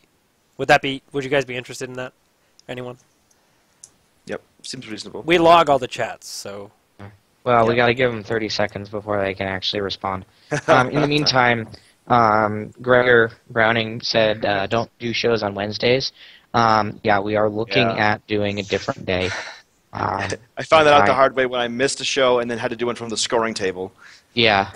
And we definitely we noticed that a lot with our viewership too. A lot of our views did come from the recordings on YouTube or the VODs, and we realized that every week we're putting a show out primarily to people who are competing every week, and so we know how that is. Yeah. And part of it is when we started, our intention, and we do a pre-show prep call with our guests. And we thought we were going to need more time in between that and the actual show. And what we found through having to do tech calls kind of the last minute is we actually do most of the prep work ahead of time. So at this point, we probably could do it closer. I see some people in chat talking about don't do shows that interfere with Top 25. My recollection was Top 25 was actually on Wednesdays last year, and that may have been a misconception. They were Wednesdays at 9. That's why we did 8 o'clock. Right. So we were intending to be the hour block ahead of them, and hoping that both shows would feed off of each other. So when they moved to Tuesday, that again, the reason that we didn't do it on Tuesday was because we felt it was too early in the week for us to be able to prepare enough. And it turns out that we probably can. We'll be talking to the top 25 guys over the off season and trying to make sure that we don't conflict with them and that we have complementary time slots. Yep. Also, just to clear this up, we're not competing with anybody. We're just doing our thing. Honestly, I would still do the show if we had 4 viewers. Just Dave, Naveen, because we hang Stephanie, out and and Frank. talk robots. Yeah, exactly. And we have for those of you that don't know, we have a very specific goals. And one of the reasons why we ask you guys for your feedback is if our goals aren't aligned with what you guys find entertaining, then we'll shift our goals. But so far, our goal that we set out are many. We have many, but the goals that we set out from the beginning, we still have now. And we have a very defined set of... I don't even know what I'm trying to say. A defined set of topics and types of topics that we want to talk about on the show, and the niche that we think our show should fill in the community. And if we're talking about top 25, our view is that it's very different than what they fill, and there is a very important role and spot for each of the shows. And I think that both shows will do better if both shows exist and do well. So. Yep. Also, we've seen a lot of this they posted a straw poll in the link about what day to do the show. So answer that poll, all y'all. The 70 of you here, I expect 70 answers. Well, maybe even more than that, since Spectrum is watching in their shop. Yeah, that's true. Awesome. What? Yes, you we guys are expect still in the multiple shop? answers from Holy you crap. guys. Those guys are cool. Hardcore. I love you over guys. Anyway, Evan, what were you saying? I don't remember what I was saying. Okay. So Frank asked a question about open build season. He says, back to the stop build day. I'm an FLL coach. He says he is. We decide in advance how many days we're going to work and what we want to accomplish by competition day. FLL is not FRC, but can FRC mentors have this kind of discussion with their teams as well? This is actually a very interesting point. What do you guys think? Can they? Yes. Will they? I don't know. I think many teams will. I think. I hope we would. I don't know. But we also. I think a lot of set teams a schedule, sit but we down. would be working the entire time. We set a schedule as it is, right? Like we sit down and we say we have the 6-week build season. We want to have the robot done week 4. Yeah. Right? And then it gets done like week 6. Week 6. Or later sometimes, or earlier sometimes. But, I think that's a conversation that a lot of teams have anyway, whether there's a stop build or not, because even if you don't have a stop build day, you're going to have your first competition day, and your goal is going to be to have your robot done a lot sooner than that. Yep. And you're always going to break your schedule no matter what you have, but if you don't have one to begin with, then you don't have anything to shoot for. So. Yeah.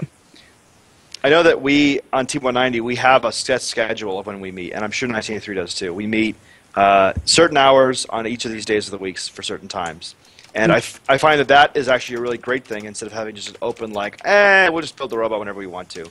Because it really makes it a lot easier to to plan and to sort of keep people accountable too. Ooh, Frank wants us to make a poll about Stuff Build Day. Oh, yeah, I can do it. Okay, one sec. Okay. This one's easy. This one's easy. Yes or yes? No.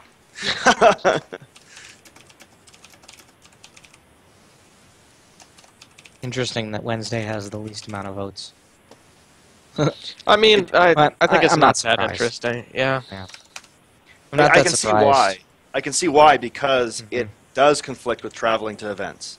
Yes. You know, again, the only reason we picked Wednesday is because I think Monday you guys had a thing to do that you couldn't get out of, and then Wednesday was the day that FRC Top 25 did it. So we said, oh, let's cooperate. No, we could have done Mondays. We were worried about prep time after Oh, events that we were that's at for Mondays. That's true as yeah. well. And I still for think those of that- you who don't know, I'm an FTC coach. Our FTC meetings were on Tuesdays. That's why we weren't doing Tuesdays. Yeah, that's right. Ooh, this is a close one. Is it? Yeah, it's swinging.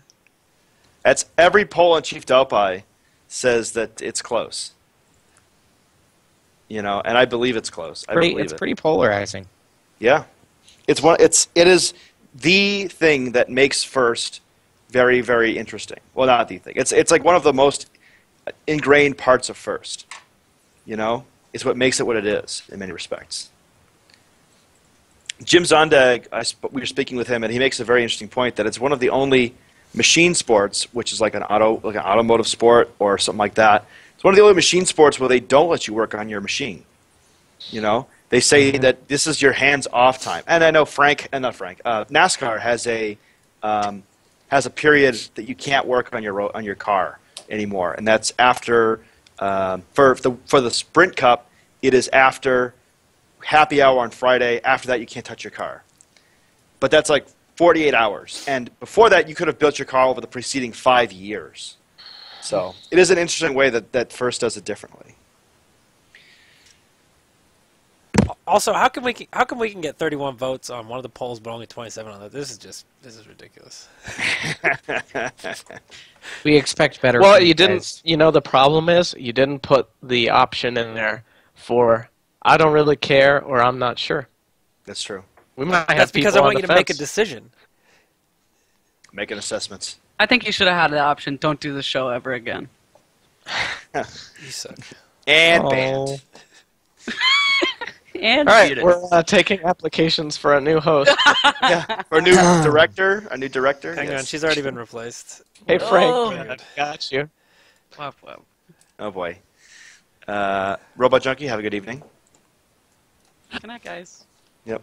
Robot Junkie. Can I just say this other thing too? Now that we're sort of a little dead, if y'all have questions, ask them again.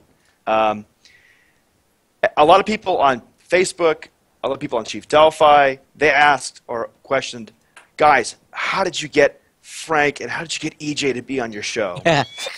I wasn't there when they asked Frank, and I specifically stepped away when they asked EJ. Stephanie and Evan and Dave, do you want to talk about how you asked Frank to be on the show? Yeah, so it's a pretty convoluted process. I'll head this one up. Basically, what we had to do is we had to walk up to Frank and be like, hey, At the championship. you want to be on our show? And he was like, yes. And then that was it.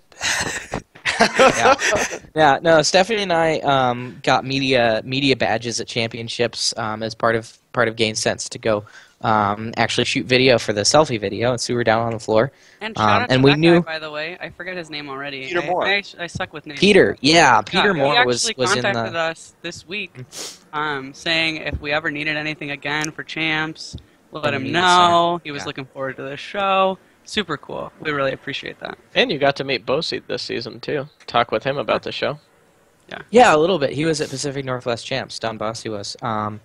But yeah, we. I mean, pretty much the same way that we did all of our guests is we just ask, and it's amazing what you can get if you just ask for it. So you know, Frank had heard of our show, and said, yeah, love to be part of it, and it was pretty awesome. So It's been magic ever since. If you want Frank, Frank just is- ask. If you want corn dogs, just ask. yeah, no, seriously, People have been asking. anybody that has a chance to meet and talk to Frank, definitely do it. Don't be shy. He's an Don't awesome like guy. interrupt He's him. or something. Great to chat to. We had to wait until he was done talking with Kate Pelot before we could, we didn't want to butt in and interrupt his conversation. But yeah, everybody keeps asking us, "Oh my God, how did you get Frank?" And the answer is, well, we just asked. So that also goes to show how awesome Frank is. Yeah, it's true. Yeah. Somebody asked if we're doing coverage of IRI, and the plan is to definitely have a pre-IRI show. Yeah. As long as people would watch it. Yeah, as long as people's going to watch. I think it'll actually be a very interesting experiment to see how many people watch that show. For those who don't know, we've been sort of keeping unofficial track. We had about 100 viewers on our first show, settled into about 80 for the rest of the season, and then for the last 3 shows, we've got over like 120, and today we got over 200, which I think is pretty swag. What were you saying, the big Dave? hits are on the recorded. Yeah. Oh, yeah. So if anyone has any ideas about how we can get the word out about our show more than we do, please contact us. Because, we can do Chief Delphi, Facebook, Twitter, and we're done. Like, that's it. And that's the extent of, and most of those are overlapping. And so, like, Chief Delphi, we realize that Chief Delphi is not that big of a portion of the FRC community. So if you have an idea about how we can reach the rest of the community... The subreddit. Well, it's actually a good idea. We're spreading the word, spreading the word, though, by word of mouth is really important, too. And we got business cards, and we flew through them when we went to District Champs, and we talked with people at the competitions that everybody on the show went to. Francis and Ty did it out there, too. And, you talk with people, you tell them about it. Hey, have you heard of it? Hey, we even mentioned your team on the show a little while ago. No, I hadn't heard about it, and it's growing. Do you want to talk about Stephanie? Do you want to talk about your interaction with someone, with your fan? My interaction with someone. We've had some interesting ones. Wow. At Champs. Yeah, because I think it's fun. I think it's cool. Matt, right from Matt. 862? Yeah. And I got his name right because I got it wrong twice, and I told him I remember after that. I suck at It was names. Mike, right?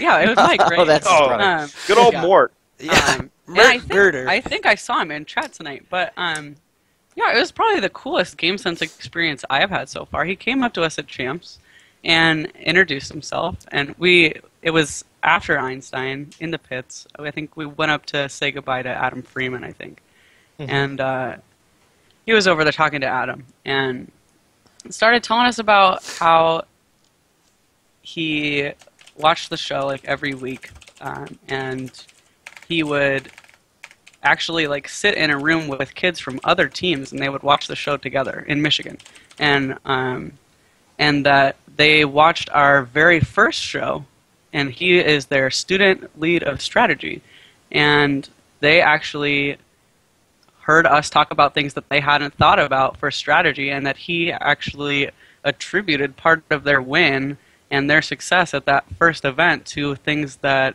he learned by watching our show. And that's a lot of credit to us, and I'm sure a lot more of the credit goes to him and to his team.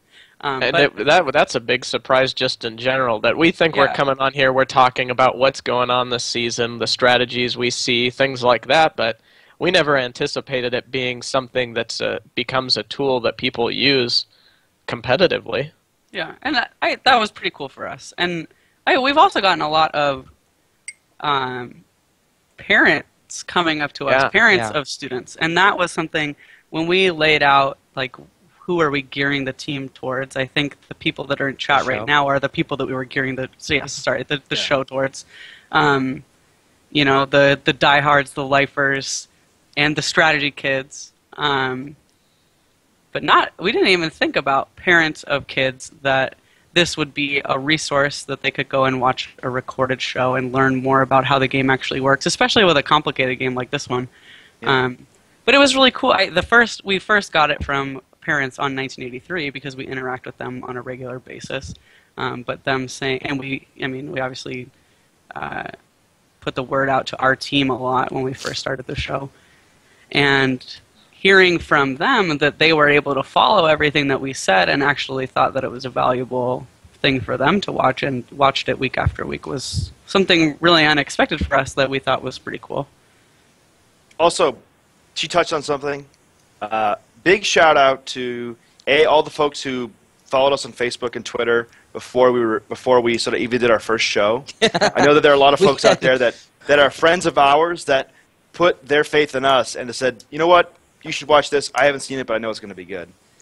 We had 350 Facebook likes between For when our we first announced show. the show and when we went live for the first Yeah. time. We were not so that expecting. was No. Yeah. yeah. Also, that was unexpected. Also, big shout out to Mr. Andy Grady for being a host on the show. Our first For the guest. first week, Our the first very first guest. guest we had, and he did a fabulous job. And he trusted us. He knows at least me and Evan and Stephanie personally, and Ty personally. Yep. And he knew that he put his faith in us that we would do a good enough job to not make him look like a fool. And he was a fabulous guest, even though I wasn't on the show. Yeah, good. Yeah, old- actually, I'll mention that. The original plan was actually not to have a guest the first week, to have Yeah. it just be the four of us. And then we found out that Francis might not get to the hotel in time in Alamo because they were competing in week 1 to At that be point, on it was the an outside show. chance. Yeah, Yeah. there's an outside chance. So we're like, just to be sure and make sure there's not like just me and Ty and Stephanie hosting a guest. So we'd already talked previously internally about getting Andy Grady. So we shot him an email and Had to see how it goes. of GameSense. Just yeah, ask and, him. lo and behold, Francis was unable to make it because the rest of the team's flight got delayed, so they couldn't get the rental cars and drive to the hotel in time. And so we had, thankfully we'd planned for that, and we had Andy, and it was awesome. But we weren't planning to have Andy, and we probably wouldn't have had him for the first show if Francis hadn't been traveling. Yep. So yeah, we probably won't do Wednesday shows again. Yeah. So back to what the chat is talking about, or at least what Frank and Alan are talking about in the chat. I would be curious, Frank, if I was you. For those of us that aren't all reading the chat, they're talking about. Frank is curious if teams speak to him differently when he asks what their impression of the game is, or if they like the game because they see his badge. If I were you, I would go incognito for a while at events, and I would take Somebody off the mentioned badge. undercover boss. Yeah, incognito mode. I would take off the badge and walk around and see if you get a different answer. And I would actually, if you really cared and wanted to do some serious research, I would at Champs where it's like a big. I remember being a student on a team, and I didn't remember what the judges and people looked like. Like I would do it twice. I would go up to a team on Friday with a badge and talk to them, and then go back on Saturday without a badge. They're not going to remember they talked to you already, and I'd be actually interested to see if you got a different answer. It is kind of interesting, actually.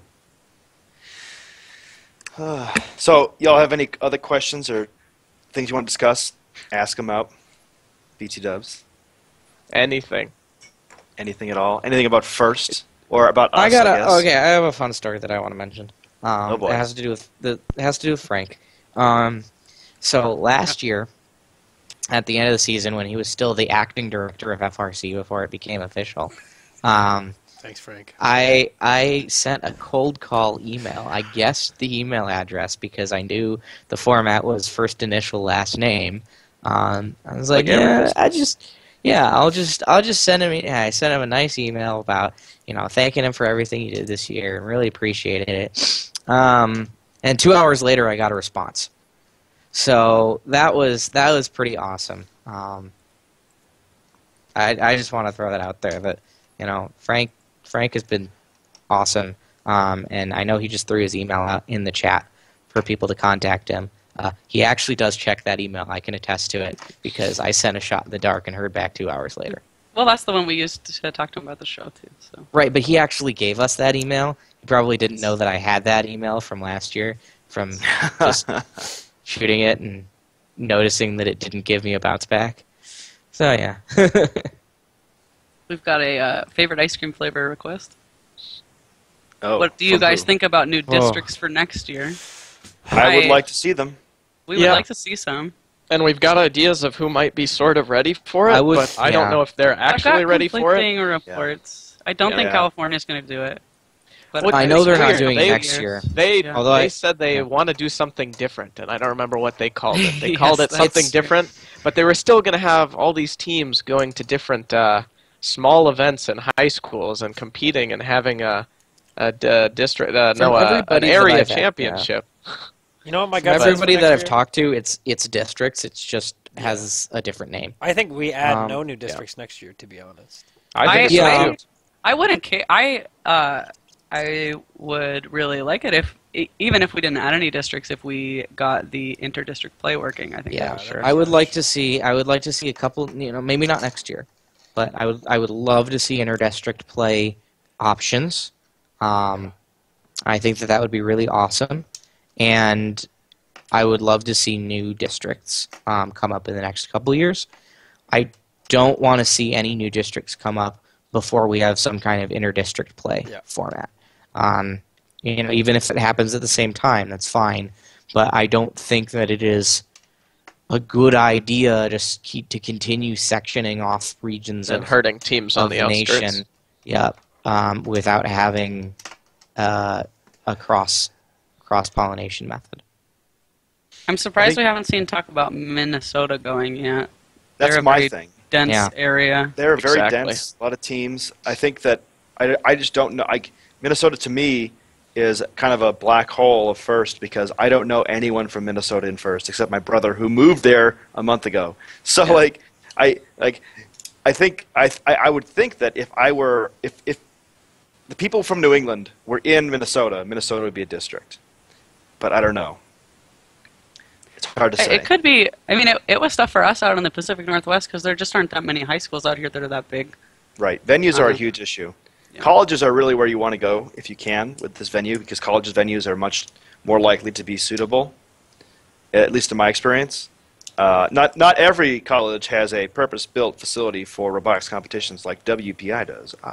But like I know that Bryant University had one, Northeastern had one, and they both went very well. I also know that Connecticut didn't get any colleges, and they were all in high schools, so they were all weekend events, Saturday, Sunday, and nobody could start setting up until at least 2 p.m. on Friday because school was in.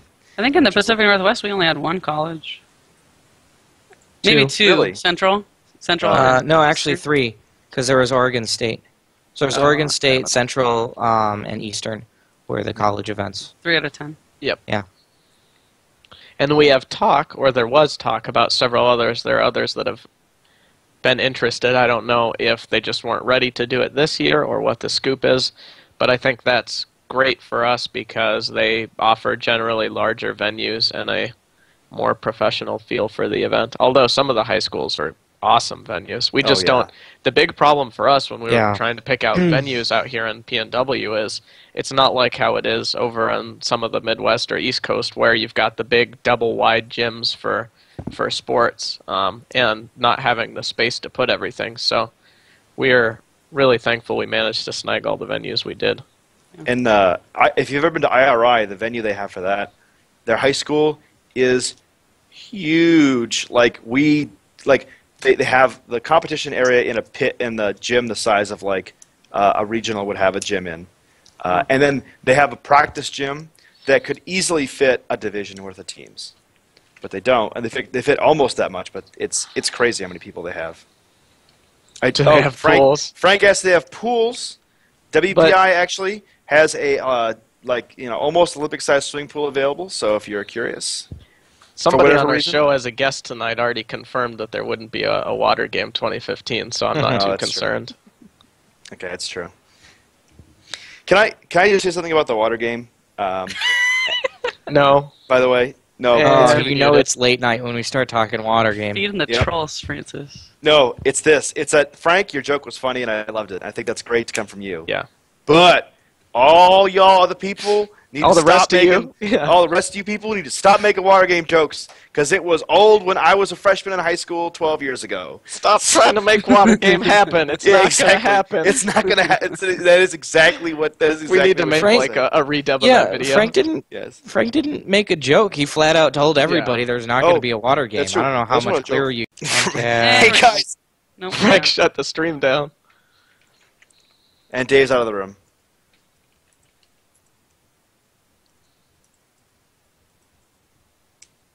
Okay, are we back? I don't know. Yeah, we're coming back. Okay. Incidentally, Dave is also coming back. Stream Yeah. down Water Game Conspiracy. Alright. Alright. Comcast. Is in on it, yep. Yep. Did the stream die again? It Twice. did. Yeah. Actually, yeah. It should be back again. Yeah. It is. Might be. Can Luminardi be trusted? Oh, my bad. Dude, there was pizza downstairs. I would like to see it. You know, Frank mentions I would like to see a version Me of Chief too. Delphi that automatically removes any Absolutely. water game. It just it's Water Game bot, and it just searches all the threads for any instance of the Like a word. Reddit thread. Yeah. Like a Reddit bot. I have something that since we're in real talk right now, I have something. I would like to see a Real talk version. I would like to see a version of Chief Delphi that has moderators because I think a Shots lot. fired. Like, yeah, I mean, Yeah. they're good at getting spam, We and that's need great. more. But honestly, I think the Chief Delphi would be a better place if people were called out on their stuff and were told to not speak more often. Not now. That being said, it's not the people that are new that ask every year, "Hey, what do you guys think about mentor over student coaches?" Right? That's fine. They're new, and first, it's always full of new people, and we should be welcoming toward them. Yeah. But it's the things that are like people getting angry, people having these heated arguments, all this junk, literally junk threads that make it to the top. I think it looks bad. I think it's not a good thing. This is some pepperoni, Frank. This is Papa Murphy end of the night special. My father picked up 3 pizzas for a grand total of $9. Wow. I'm on the pepperoni right now. Cool. Also, I'd like to see Chief Delphi be able to change your username because I am Francis134. I was that when I was a freshman in high school, and I have been on 2 different teams since then. You don't know how to change your username, Francis? You can change your username. Yeah, you just send Brandon a PM and tell him what you want to change it to. Okay. Yeah. No, I guess. Pro move. Ask GameSense. I do know how to change it. There is a reason Oh. that I have not changed it. Yeah, that's kind of interesting. I'll definitely speak to that Imgur picture that Anupam just posted in chat. Oh, gotta open It's it kind up. of a cool idea that he's talking about, and I'd like to see it developed. He's gonna probably talk with the community about it. But how does the community perceive how people play and how they build robots, and how FIRST is different in different regions of the world? And for this, I mean, it's just the U.S. for now. But when he was talking about it and splitting it up into the different regions, it's not necessarily the districts, but there are definitely a lot of recurring themes we see in different regions. And I would definitely hope that all of you guys, when he throws that up on Chief Delphi, go and contribute, because I think it'd be a neat project. It's interesting because if you'll notice the pink region that includes like Nevada to Nebraska and then from Colorado down to New Mexico, geographically is massive. Like, that is huge area. So I'd be surprised to see if that were a district, that would be kind of awkward. I don't think this is necessarily But district. yeah, you're No. right. It's sort of Yeah. like how people perceive what FIRST is. Like, oh, they're from Robots, New England. strategic design, community, things like Yeah. that. Yeah. I mean, it makes a lot of sense too, because if you look at those areas, they're basically the places that people can drive to. Florida From is the- definitely by itself. Oh, sure. Florida, I think one of the big reasons for that is you've got your seasoned veterans. You've got your 179, your 180, your 233. You've got that bunching there. And then they've got that upper growth that's changed a lot. But you definitely see a different style of robot and game played out there. Yeah, certainly. And it's definitely interesting to see that upstate New York is its own separate region from Long Island and New York City, which is it's very true as well. Many And people would take it say with that a grain of salt. Yeah, many people would say that upstate New York is actually part of New England with regard to FIRST only, because I know that there's a lot of teams that came to New England events all the time, like 20, Shaker, a bunch of other people would always come to Boston or to Connecticut because it was closer than going to Rochester. Mm-hmm. Yeah, it's hard. It's hard for me to think of. Part of me wants Nevada to be lumped in with California, but that actually just It's is probably just it's because wrong. of your I just one. I want, think 987 I just would want agree with you. 987 to be in They California. they play the offensive game like the rest of California does. Yeah. Yep. And there's a So lot they of just need team to move their crossover. team over to California, and then Yeah. it'll be good. Devin points out that LI in New York City is very isolated in first, and I have no evidence to suggest that. But what I see, I agree with you. It's very weird how Long Island sort of has this sort of like SPPLI regional and the New York City regional has like their own director and their own group, and they sort of do this thing. And there's very few people on Chief Delphi from that area. Like it's basically Mark McLeod, and that's kind of it. There's not a lot of other people, so I don't know. And there's really no powerhouse teams there too. It's like SPPLI is really the only regional that doesn't have a powerhouse team or a team that you could really easily point to and be like, oh, they're the favorite every year, you know? I guess Oklahoma kind of falls into that category once in a while, depending on who's going, but hard to say. Can I also just say that when I first started doing first, there were like 12 teams? Basically. They were like, oh my god, there's like 30 events this year. That's a lot of events. And Frank said there's almost 100 this year. Damn. Over, right? Almost. I said 97 is what he says. Okay. Wow. Plus the championship. So that's a lot of events. The international growth is like insane. 60 being a lot. And now, I mean, we've had Israel has been around for a while. That ain't new. Yep. We've got Brazil has bounced in and out a Mexico while. City. They're Mexico new. is going to blow up. The big ones coming around pretty soon is the Pan Pacific. They're already big in VEX and FTC and FLL. We saw in Hawaii this year, Taiwan, Singapore, maybe Malaysia. I think there was like 5-6 different international teams that were there at Hawaii that Glenn was talking about, and that's super cool. I mean, heard Australia. Blair this year on Archimedes brought out a gentleman from Australia, and he said, "This is this is my friend. I don't remember his name, but this is my friend, and he is training to be an MC for the regional in Australia." And now they announced the Australian regional in 2007, and that didn't pan out. No, that was the New Zealand regional. Oh, the New Zealand regional. Sorry, one of those two. They're all. And you've got the Rembrandts out of the Netherlands, right? They were on News with us. They're talking about the European project. Was it 2016, 2018, something like that?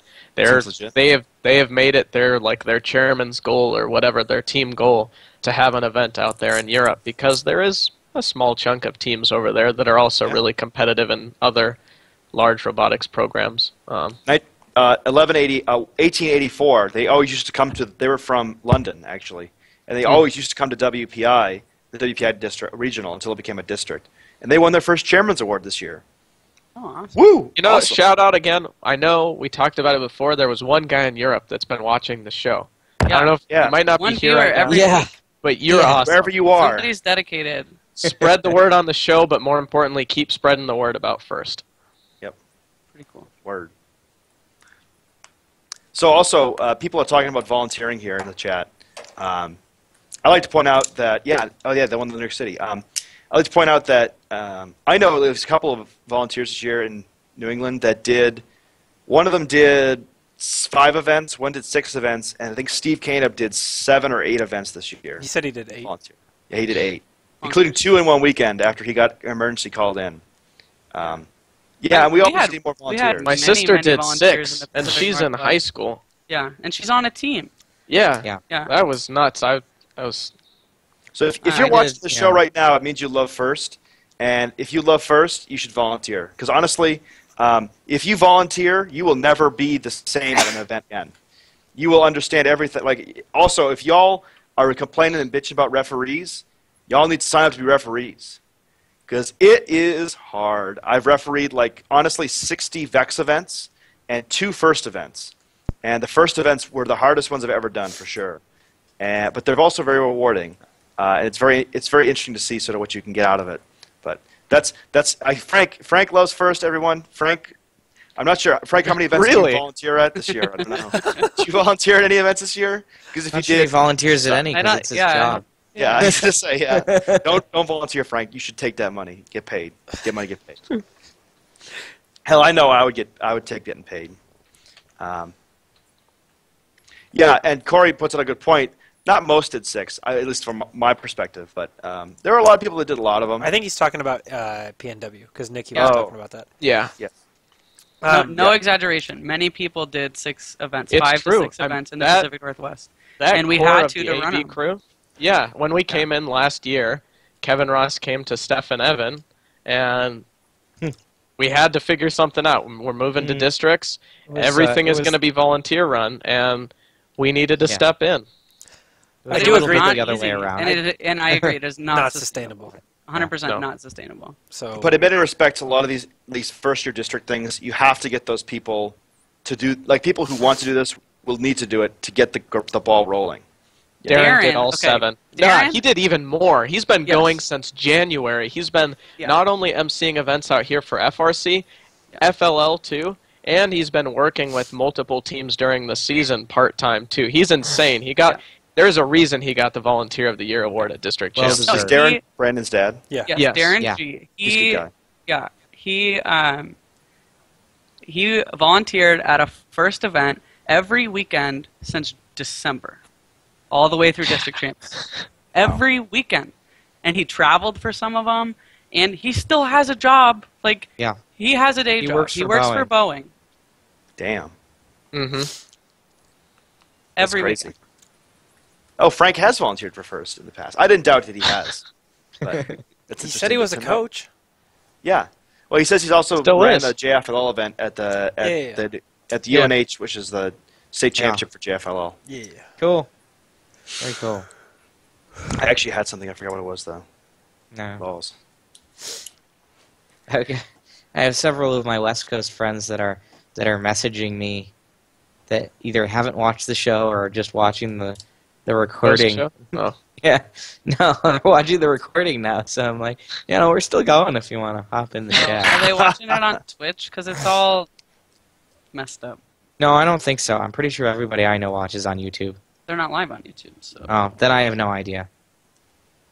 I don't know. Yeah, actually- Ken messaged me and said that he just finished the first part. Yeah. You all excited for the IRI EWCP draft? Champions? I'll speak to you guys. Defend your title. It's going to be tough, though. It's Yeah. a crapshoot, Exactly. anyways, when it boils If they down put to out it. if they put out match schedules ahead of time. I still I don't. Nah. No, Yeah. any type. If Anupam's still here, he can definitely speak to fantasy first. All of this, it's great, it's fun, but It's predicting almost any of that, I mean, you don't even know what the top 8's going to look like at an event, even after looking at all the great robots. So it's super tough. The fact that Team Scooby, I can't believe. Shout out to them. I think he's still in chat. The Tripler, the 177, 294, and whoever the third one was, was 230. Thank you. That was insane. Yeah. But it was fun. It was fun doing it. Definitely do again. Yeah, it was fun winning. Yeah. Metonyms asks, can we get Blair on the show? And You know what? That's a great idea. that'd be Probably cool. can. I don't think, but here's my thing about Yeah. Blair. I'm not BFFs with Blair, but I know Blair, right? He's not really much of a strategy tactics kind of guy. But he is a very good guy with regard to like. But he sees so many matches each season. I mean, if we snag him even midway through the season, he'll have seen more matches than maybe most of us have. So Yeah. That's true. No, we'll see. Or we might do some kind of a special show with him in the off season if we can Swing it. get him. But definitely, thanks for the suggestion. He's somebody that we'd love to have involved in some way. He's awesome. We all love him. He used to come out to Pacific Northwest all the time. I used to see him out in New England all the time, and of course at championships. David asks, can we get Dean and Woody on the show? And I think that's probably not the right audience we want for the show, or people we want to guest on the show. I think that Dean and Woody are great people, and they've done a lot of great stuff. But I don't think that they are the guests we they're the guests we deserve, the but guests not we the want. ones we need. Yeah, exactly. Or something like that. Something like that. Yeah. No, they're not. They're not strategists or tacticians, and If anyone's going to ask, Quicksilver asks about MCs and announcers. I have to pimp out my favorite announcer of all time. Sir His name- Charles. Sir Charles. Sir Charles. Ring in the chains. Bring in the chains. oh my God, Do what you do. they're doing it again. Hello, mamas. They drop it like it's hot. There you go on that spider arm. Yeah, no, Sir Yeah, Charles guys, is we've awesome. been doing this for too long. Yeah. If anyone has the opportunity to bring Sir Charles back to the championship, I'll buy that man a corn dog or woman. I'll buy that person a corn dog for their excellent work because he is awesome to listen to for about 20 minutes. After that, Frank says he'll ask Blair for us if he'll come on the show.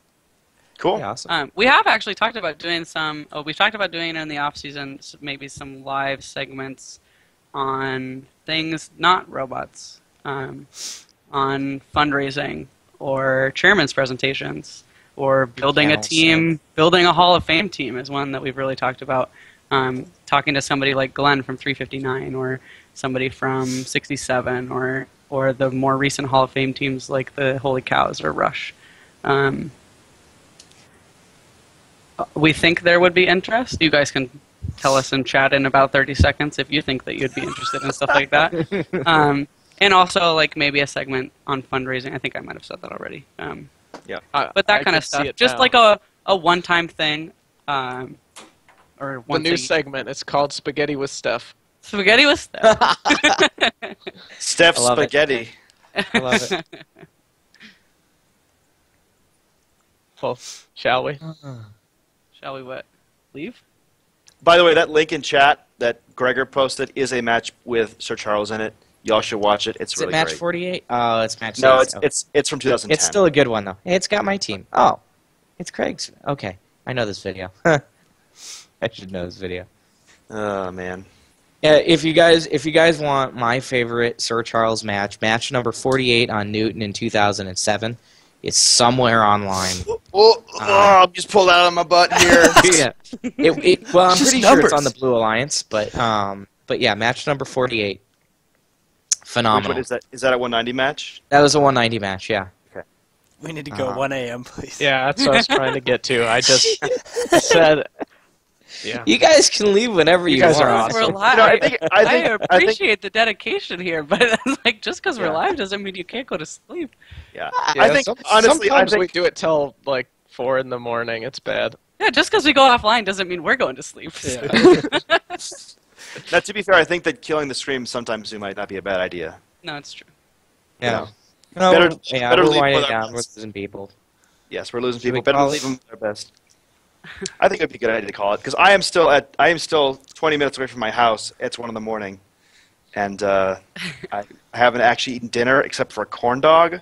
So Yeah, I'm gonna go eat more. I corn What do we dogs. think of the Einstein matches? Okay, that's a great question, Frank. I think that the Einstein matches, particularly the final 3 matches, were the way that aerial assist was supposed to be played from a GDC perspective. In every match. In every match. Minus catching. And, yeah.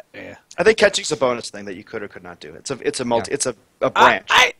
It was a sidetrack, a branch, Yeah. not a bonus. Yeah. The You could also Einstein say- finals matches were some of the best Those first were matches awesome. that I have seen. I've ever seen. Yeah. Best Ever. since 2010, maybe even better than that. 2010 was exciting Yeah. because of the reason we saw the Titan fall.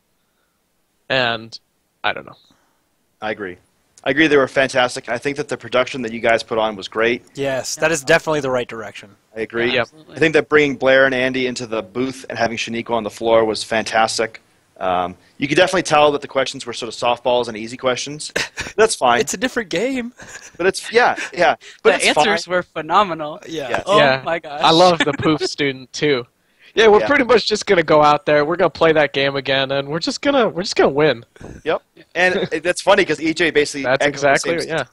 you know. So I think it's a good step in the right direction. Can I also say that he who put in the confetti into the confetti blowers, as a person who runs confetti cannons at an event that we run, holy cow, this is a boatload of confetti. like at least 50 pounds of confetti. It was all in one side too. No, it's like shoveling. He's like shoveling it in, and then it stops, and then it comes back on again. It's like At what Frank said, though, less talk, more rock. I know where you're going with that, but I definitely have to say one thing is the rock side. If we're talking the music, we all loved the professional side and seeing all the great new changes to Einstein. I think say that a lot of people perhaps might not have liked some of the musical appearances and things like that. bring back Thunderstruck. Yeah, Seeing you know? seeing So- 71's ramps deploy to the Thunderstruck soundtrack in 2007 was probably the most epic thing I will ever see in all of it. Or watching like 1114 and 2056 play to the NFL theme song and things like that. The music can make or break those awesome matches, and those kind of weird things in between sometimes are a little bit different, but I would absolutely substitute the guitar lady we had, or singer. I mean, I appreciate that she did it, but I would like more of the desk, with Andy and Blair, or more of all the other great things that you guys introduced this year. Yeah. And if you're looking for people to do the desk next year, Yeah, I know right. a few people that might be. I mean, I know a few people. I that think might be I think Mike interested and in Justin maybe would be doing great that. at that. I think that'd be great. Okay. But I agree. But you're also asking the strategy people, right? So obviously we're going to say Exactly. we want to hear more from the desk talking about strategy. Yeah, the analysts. But I think that maybe people watching the webcast might agree too, because it's hard to see. It's hard to see everything that's going on, especially with the video cuts and stuff. Steph, you're going Robotronic. But it's not shots fired. I honestly think that everybody who is participating and trying to make first big and try and make first loud, everybody is doing it with the right intentions and are bringing something great to our program.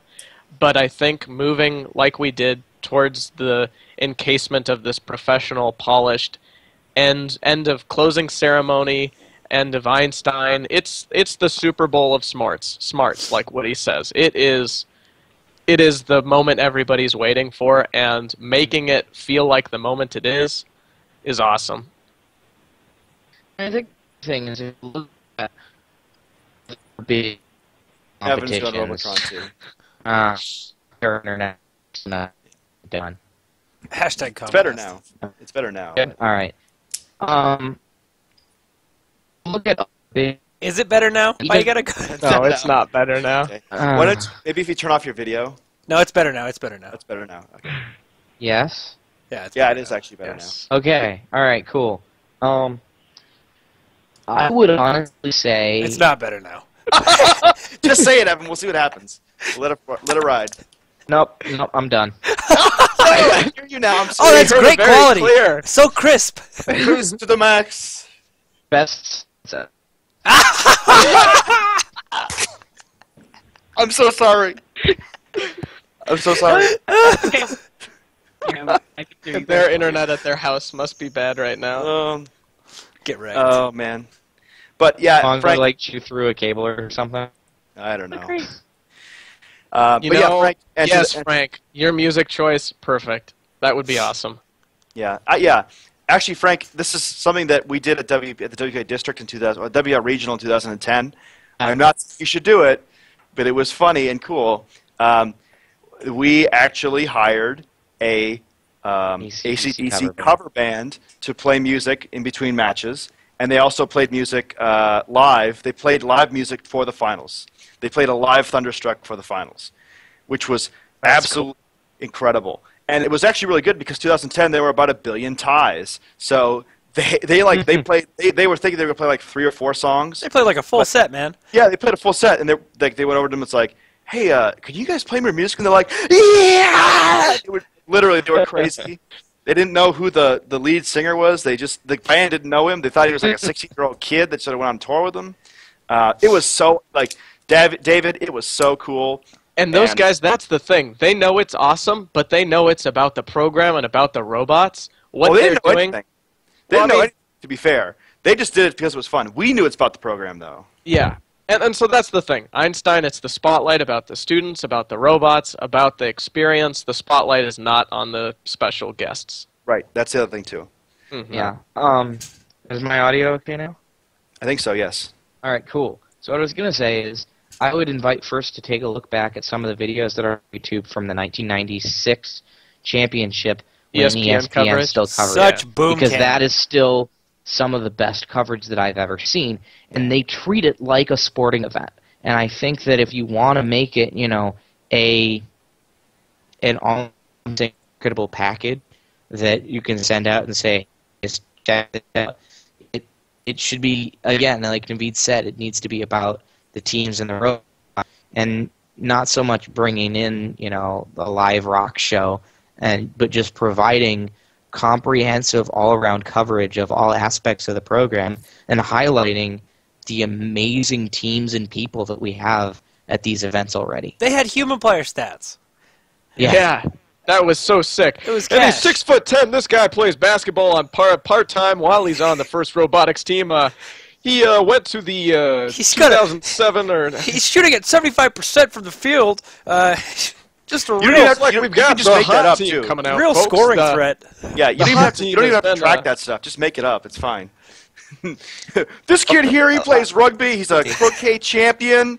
He actually is missing 2 toes on his left foot, and he has actually 4 parents, which is really interesting. But And he's really making a difference here at the event. yeah, make a difference here at the event. And he's shooting over 100% into the logo right now. If you manage to get... It's not fixed. We're back to robots. Nah. Turn off your Alright. audio, your video, because we can't see it anyway. Same with Okay. Steph. Yeah. Turn off your torrents, yo. Actually, now we got it. Now, speak now.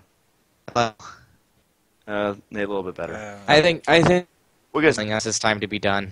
Also, my voice is telling us it's time to be done. That's true. It's been great, Thank you guys. so much, guys. It's so much Stay fun. tuned to the webpage. Thank you for hanging out Oh with my us. gosh! Did this just?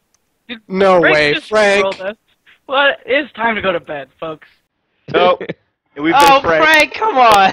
It's official. We have been. See, I told you guys. I told you Frank. We just found Frank rolled. Oh, man. No, we've been corn. We've been corn dog.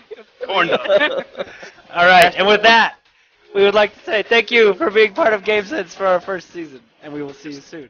Thank you all so much. Have fun. Play safe with robots. Good night. Bye.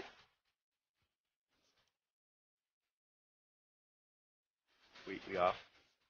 Skype's muted.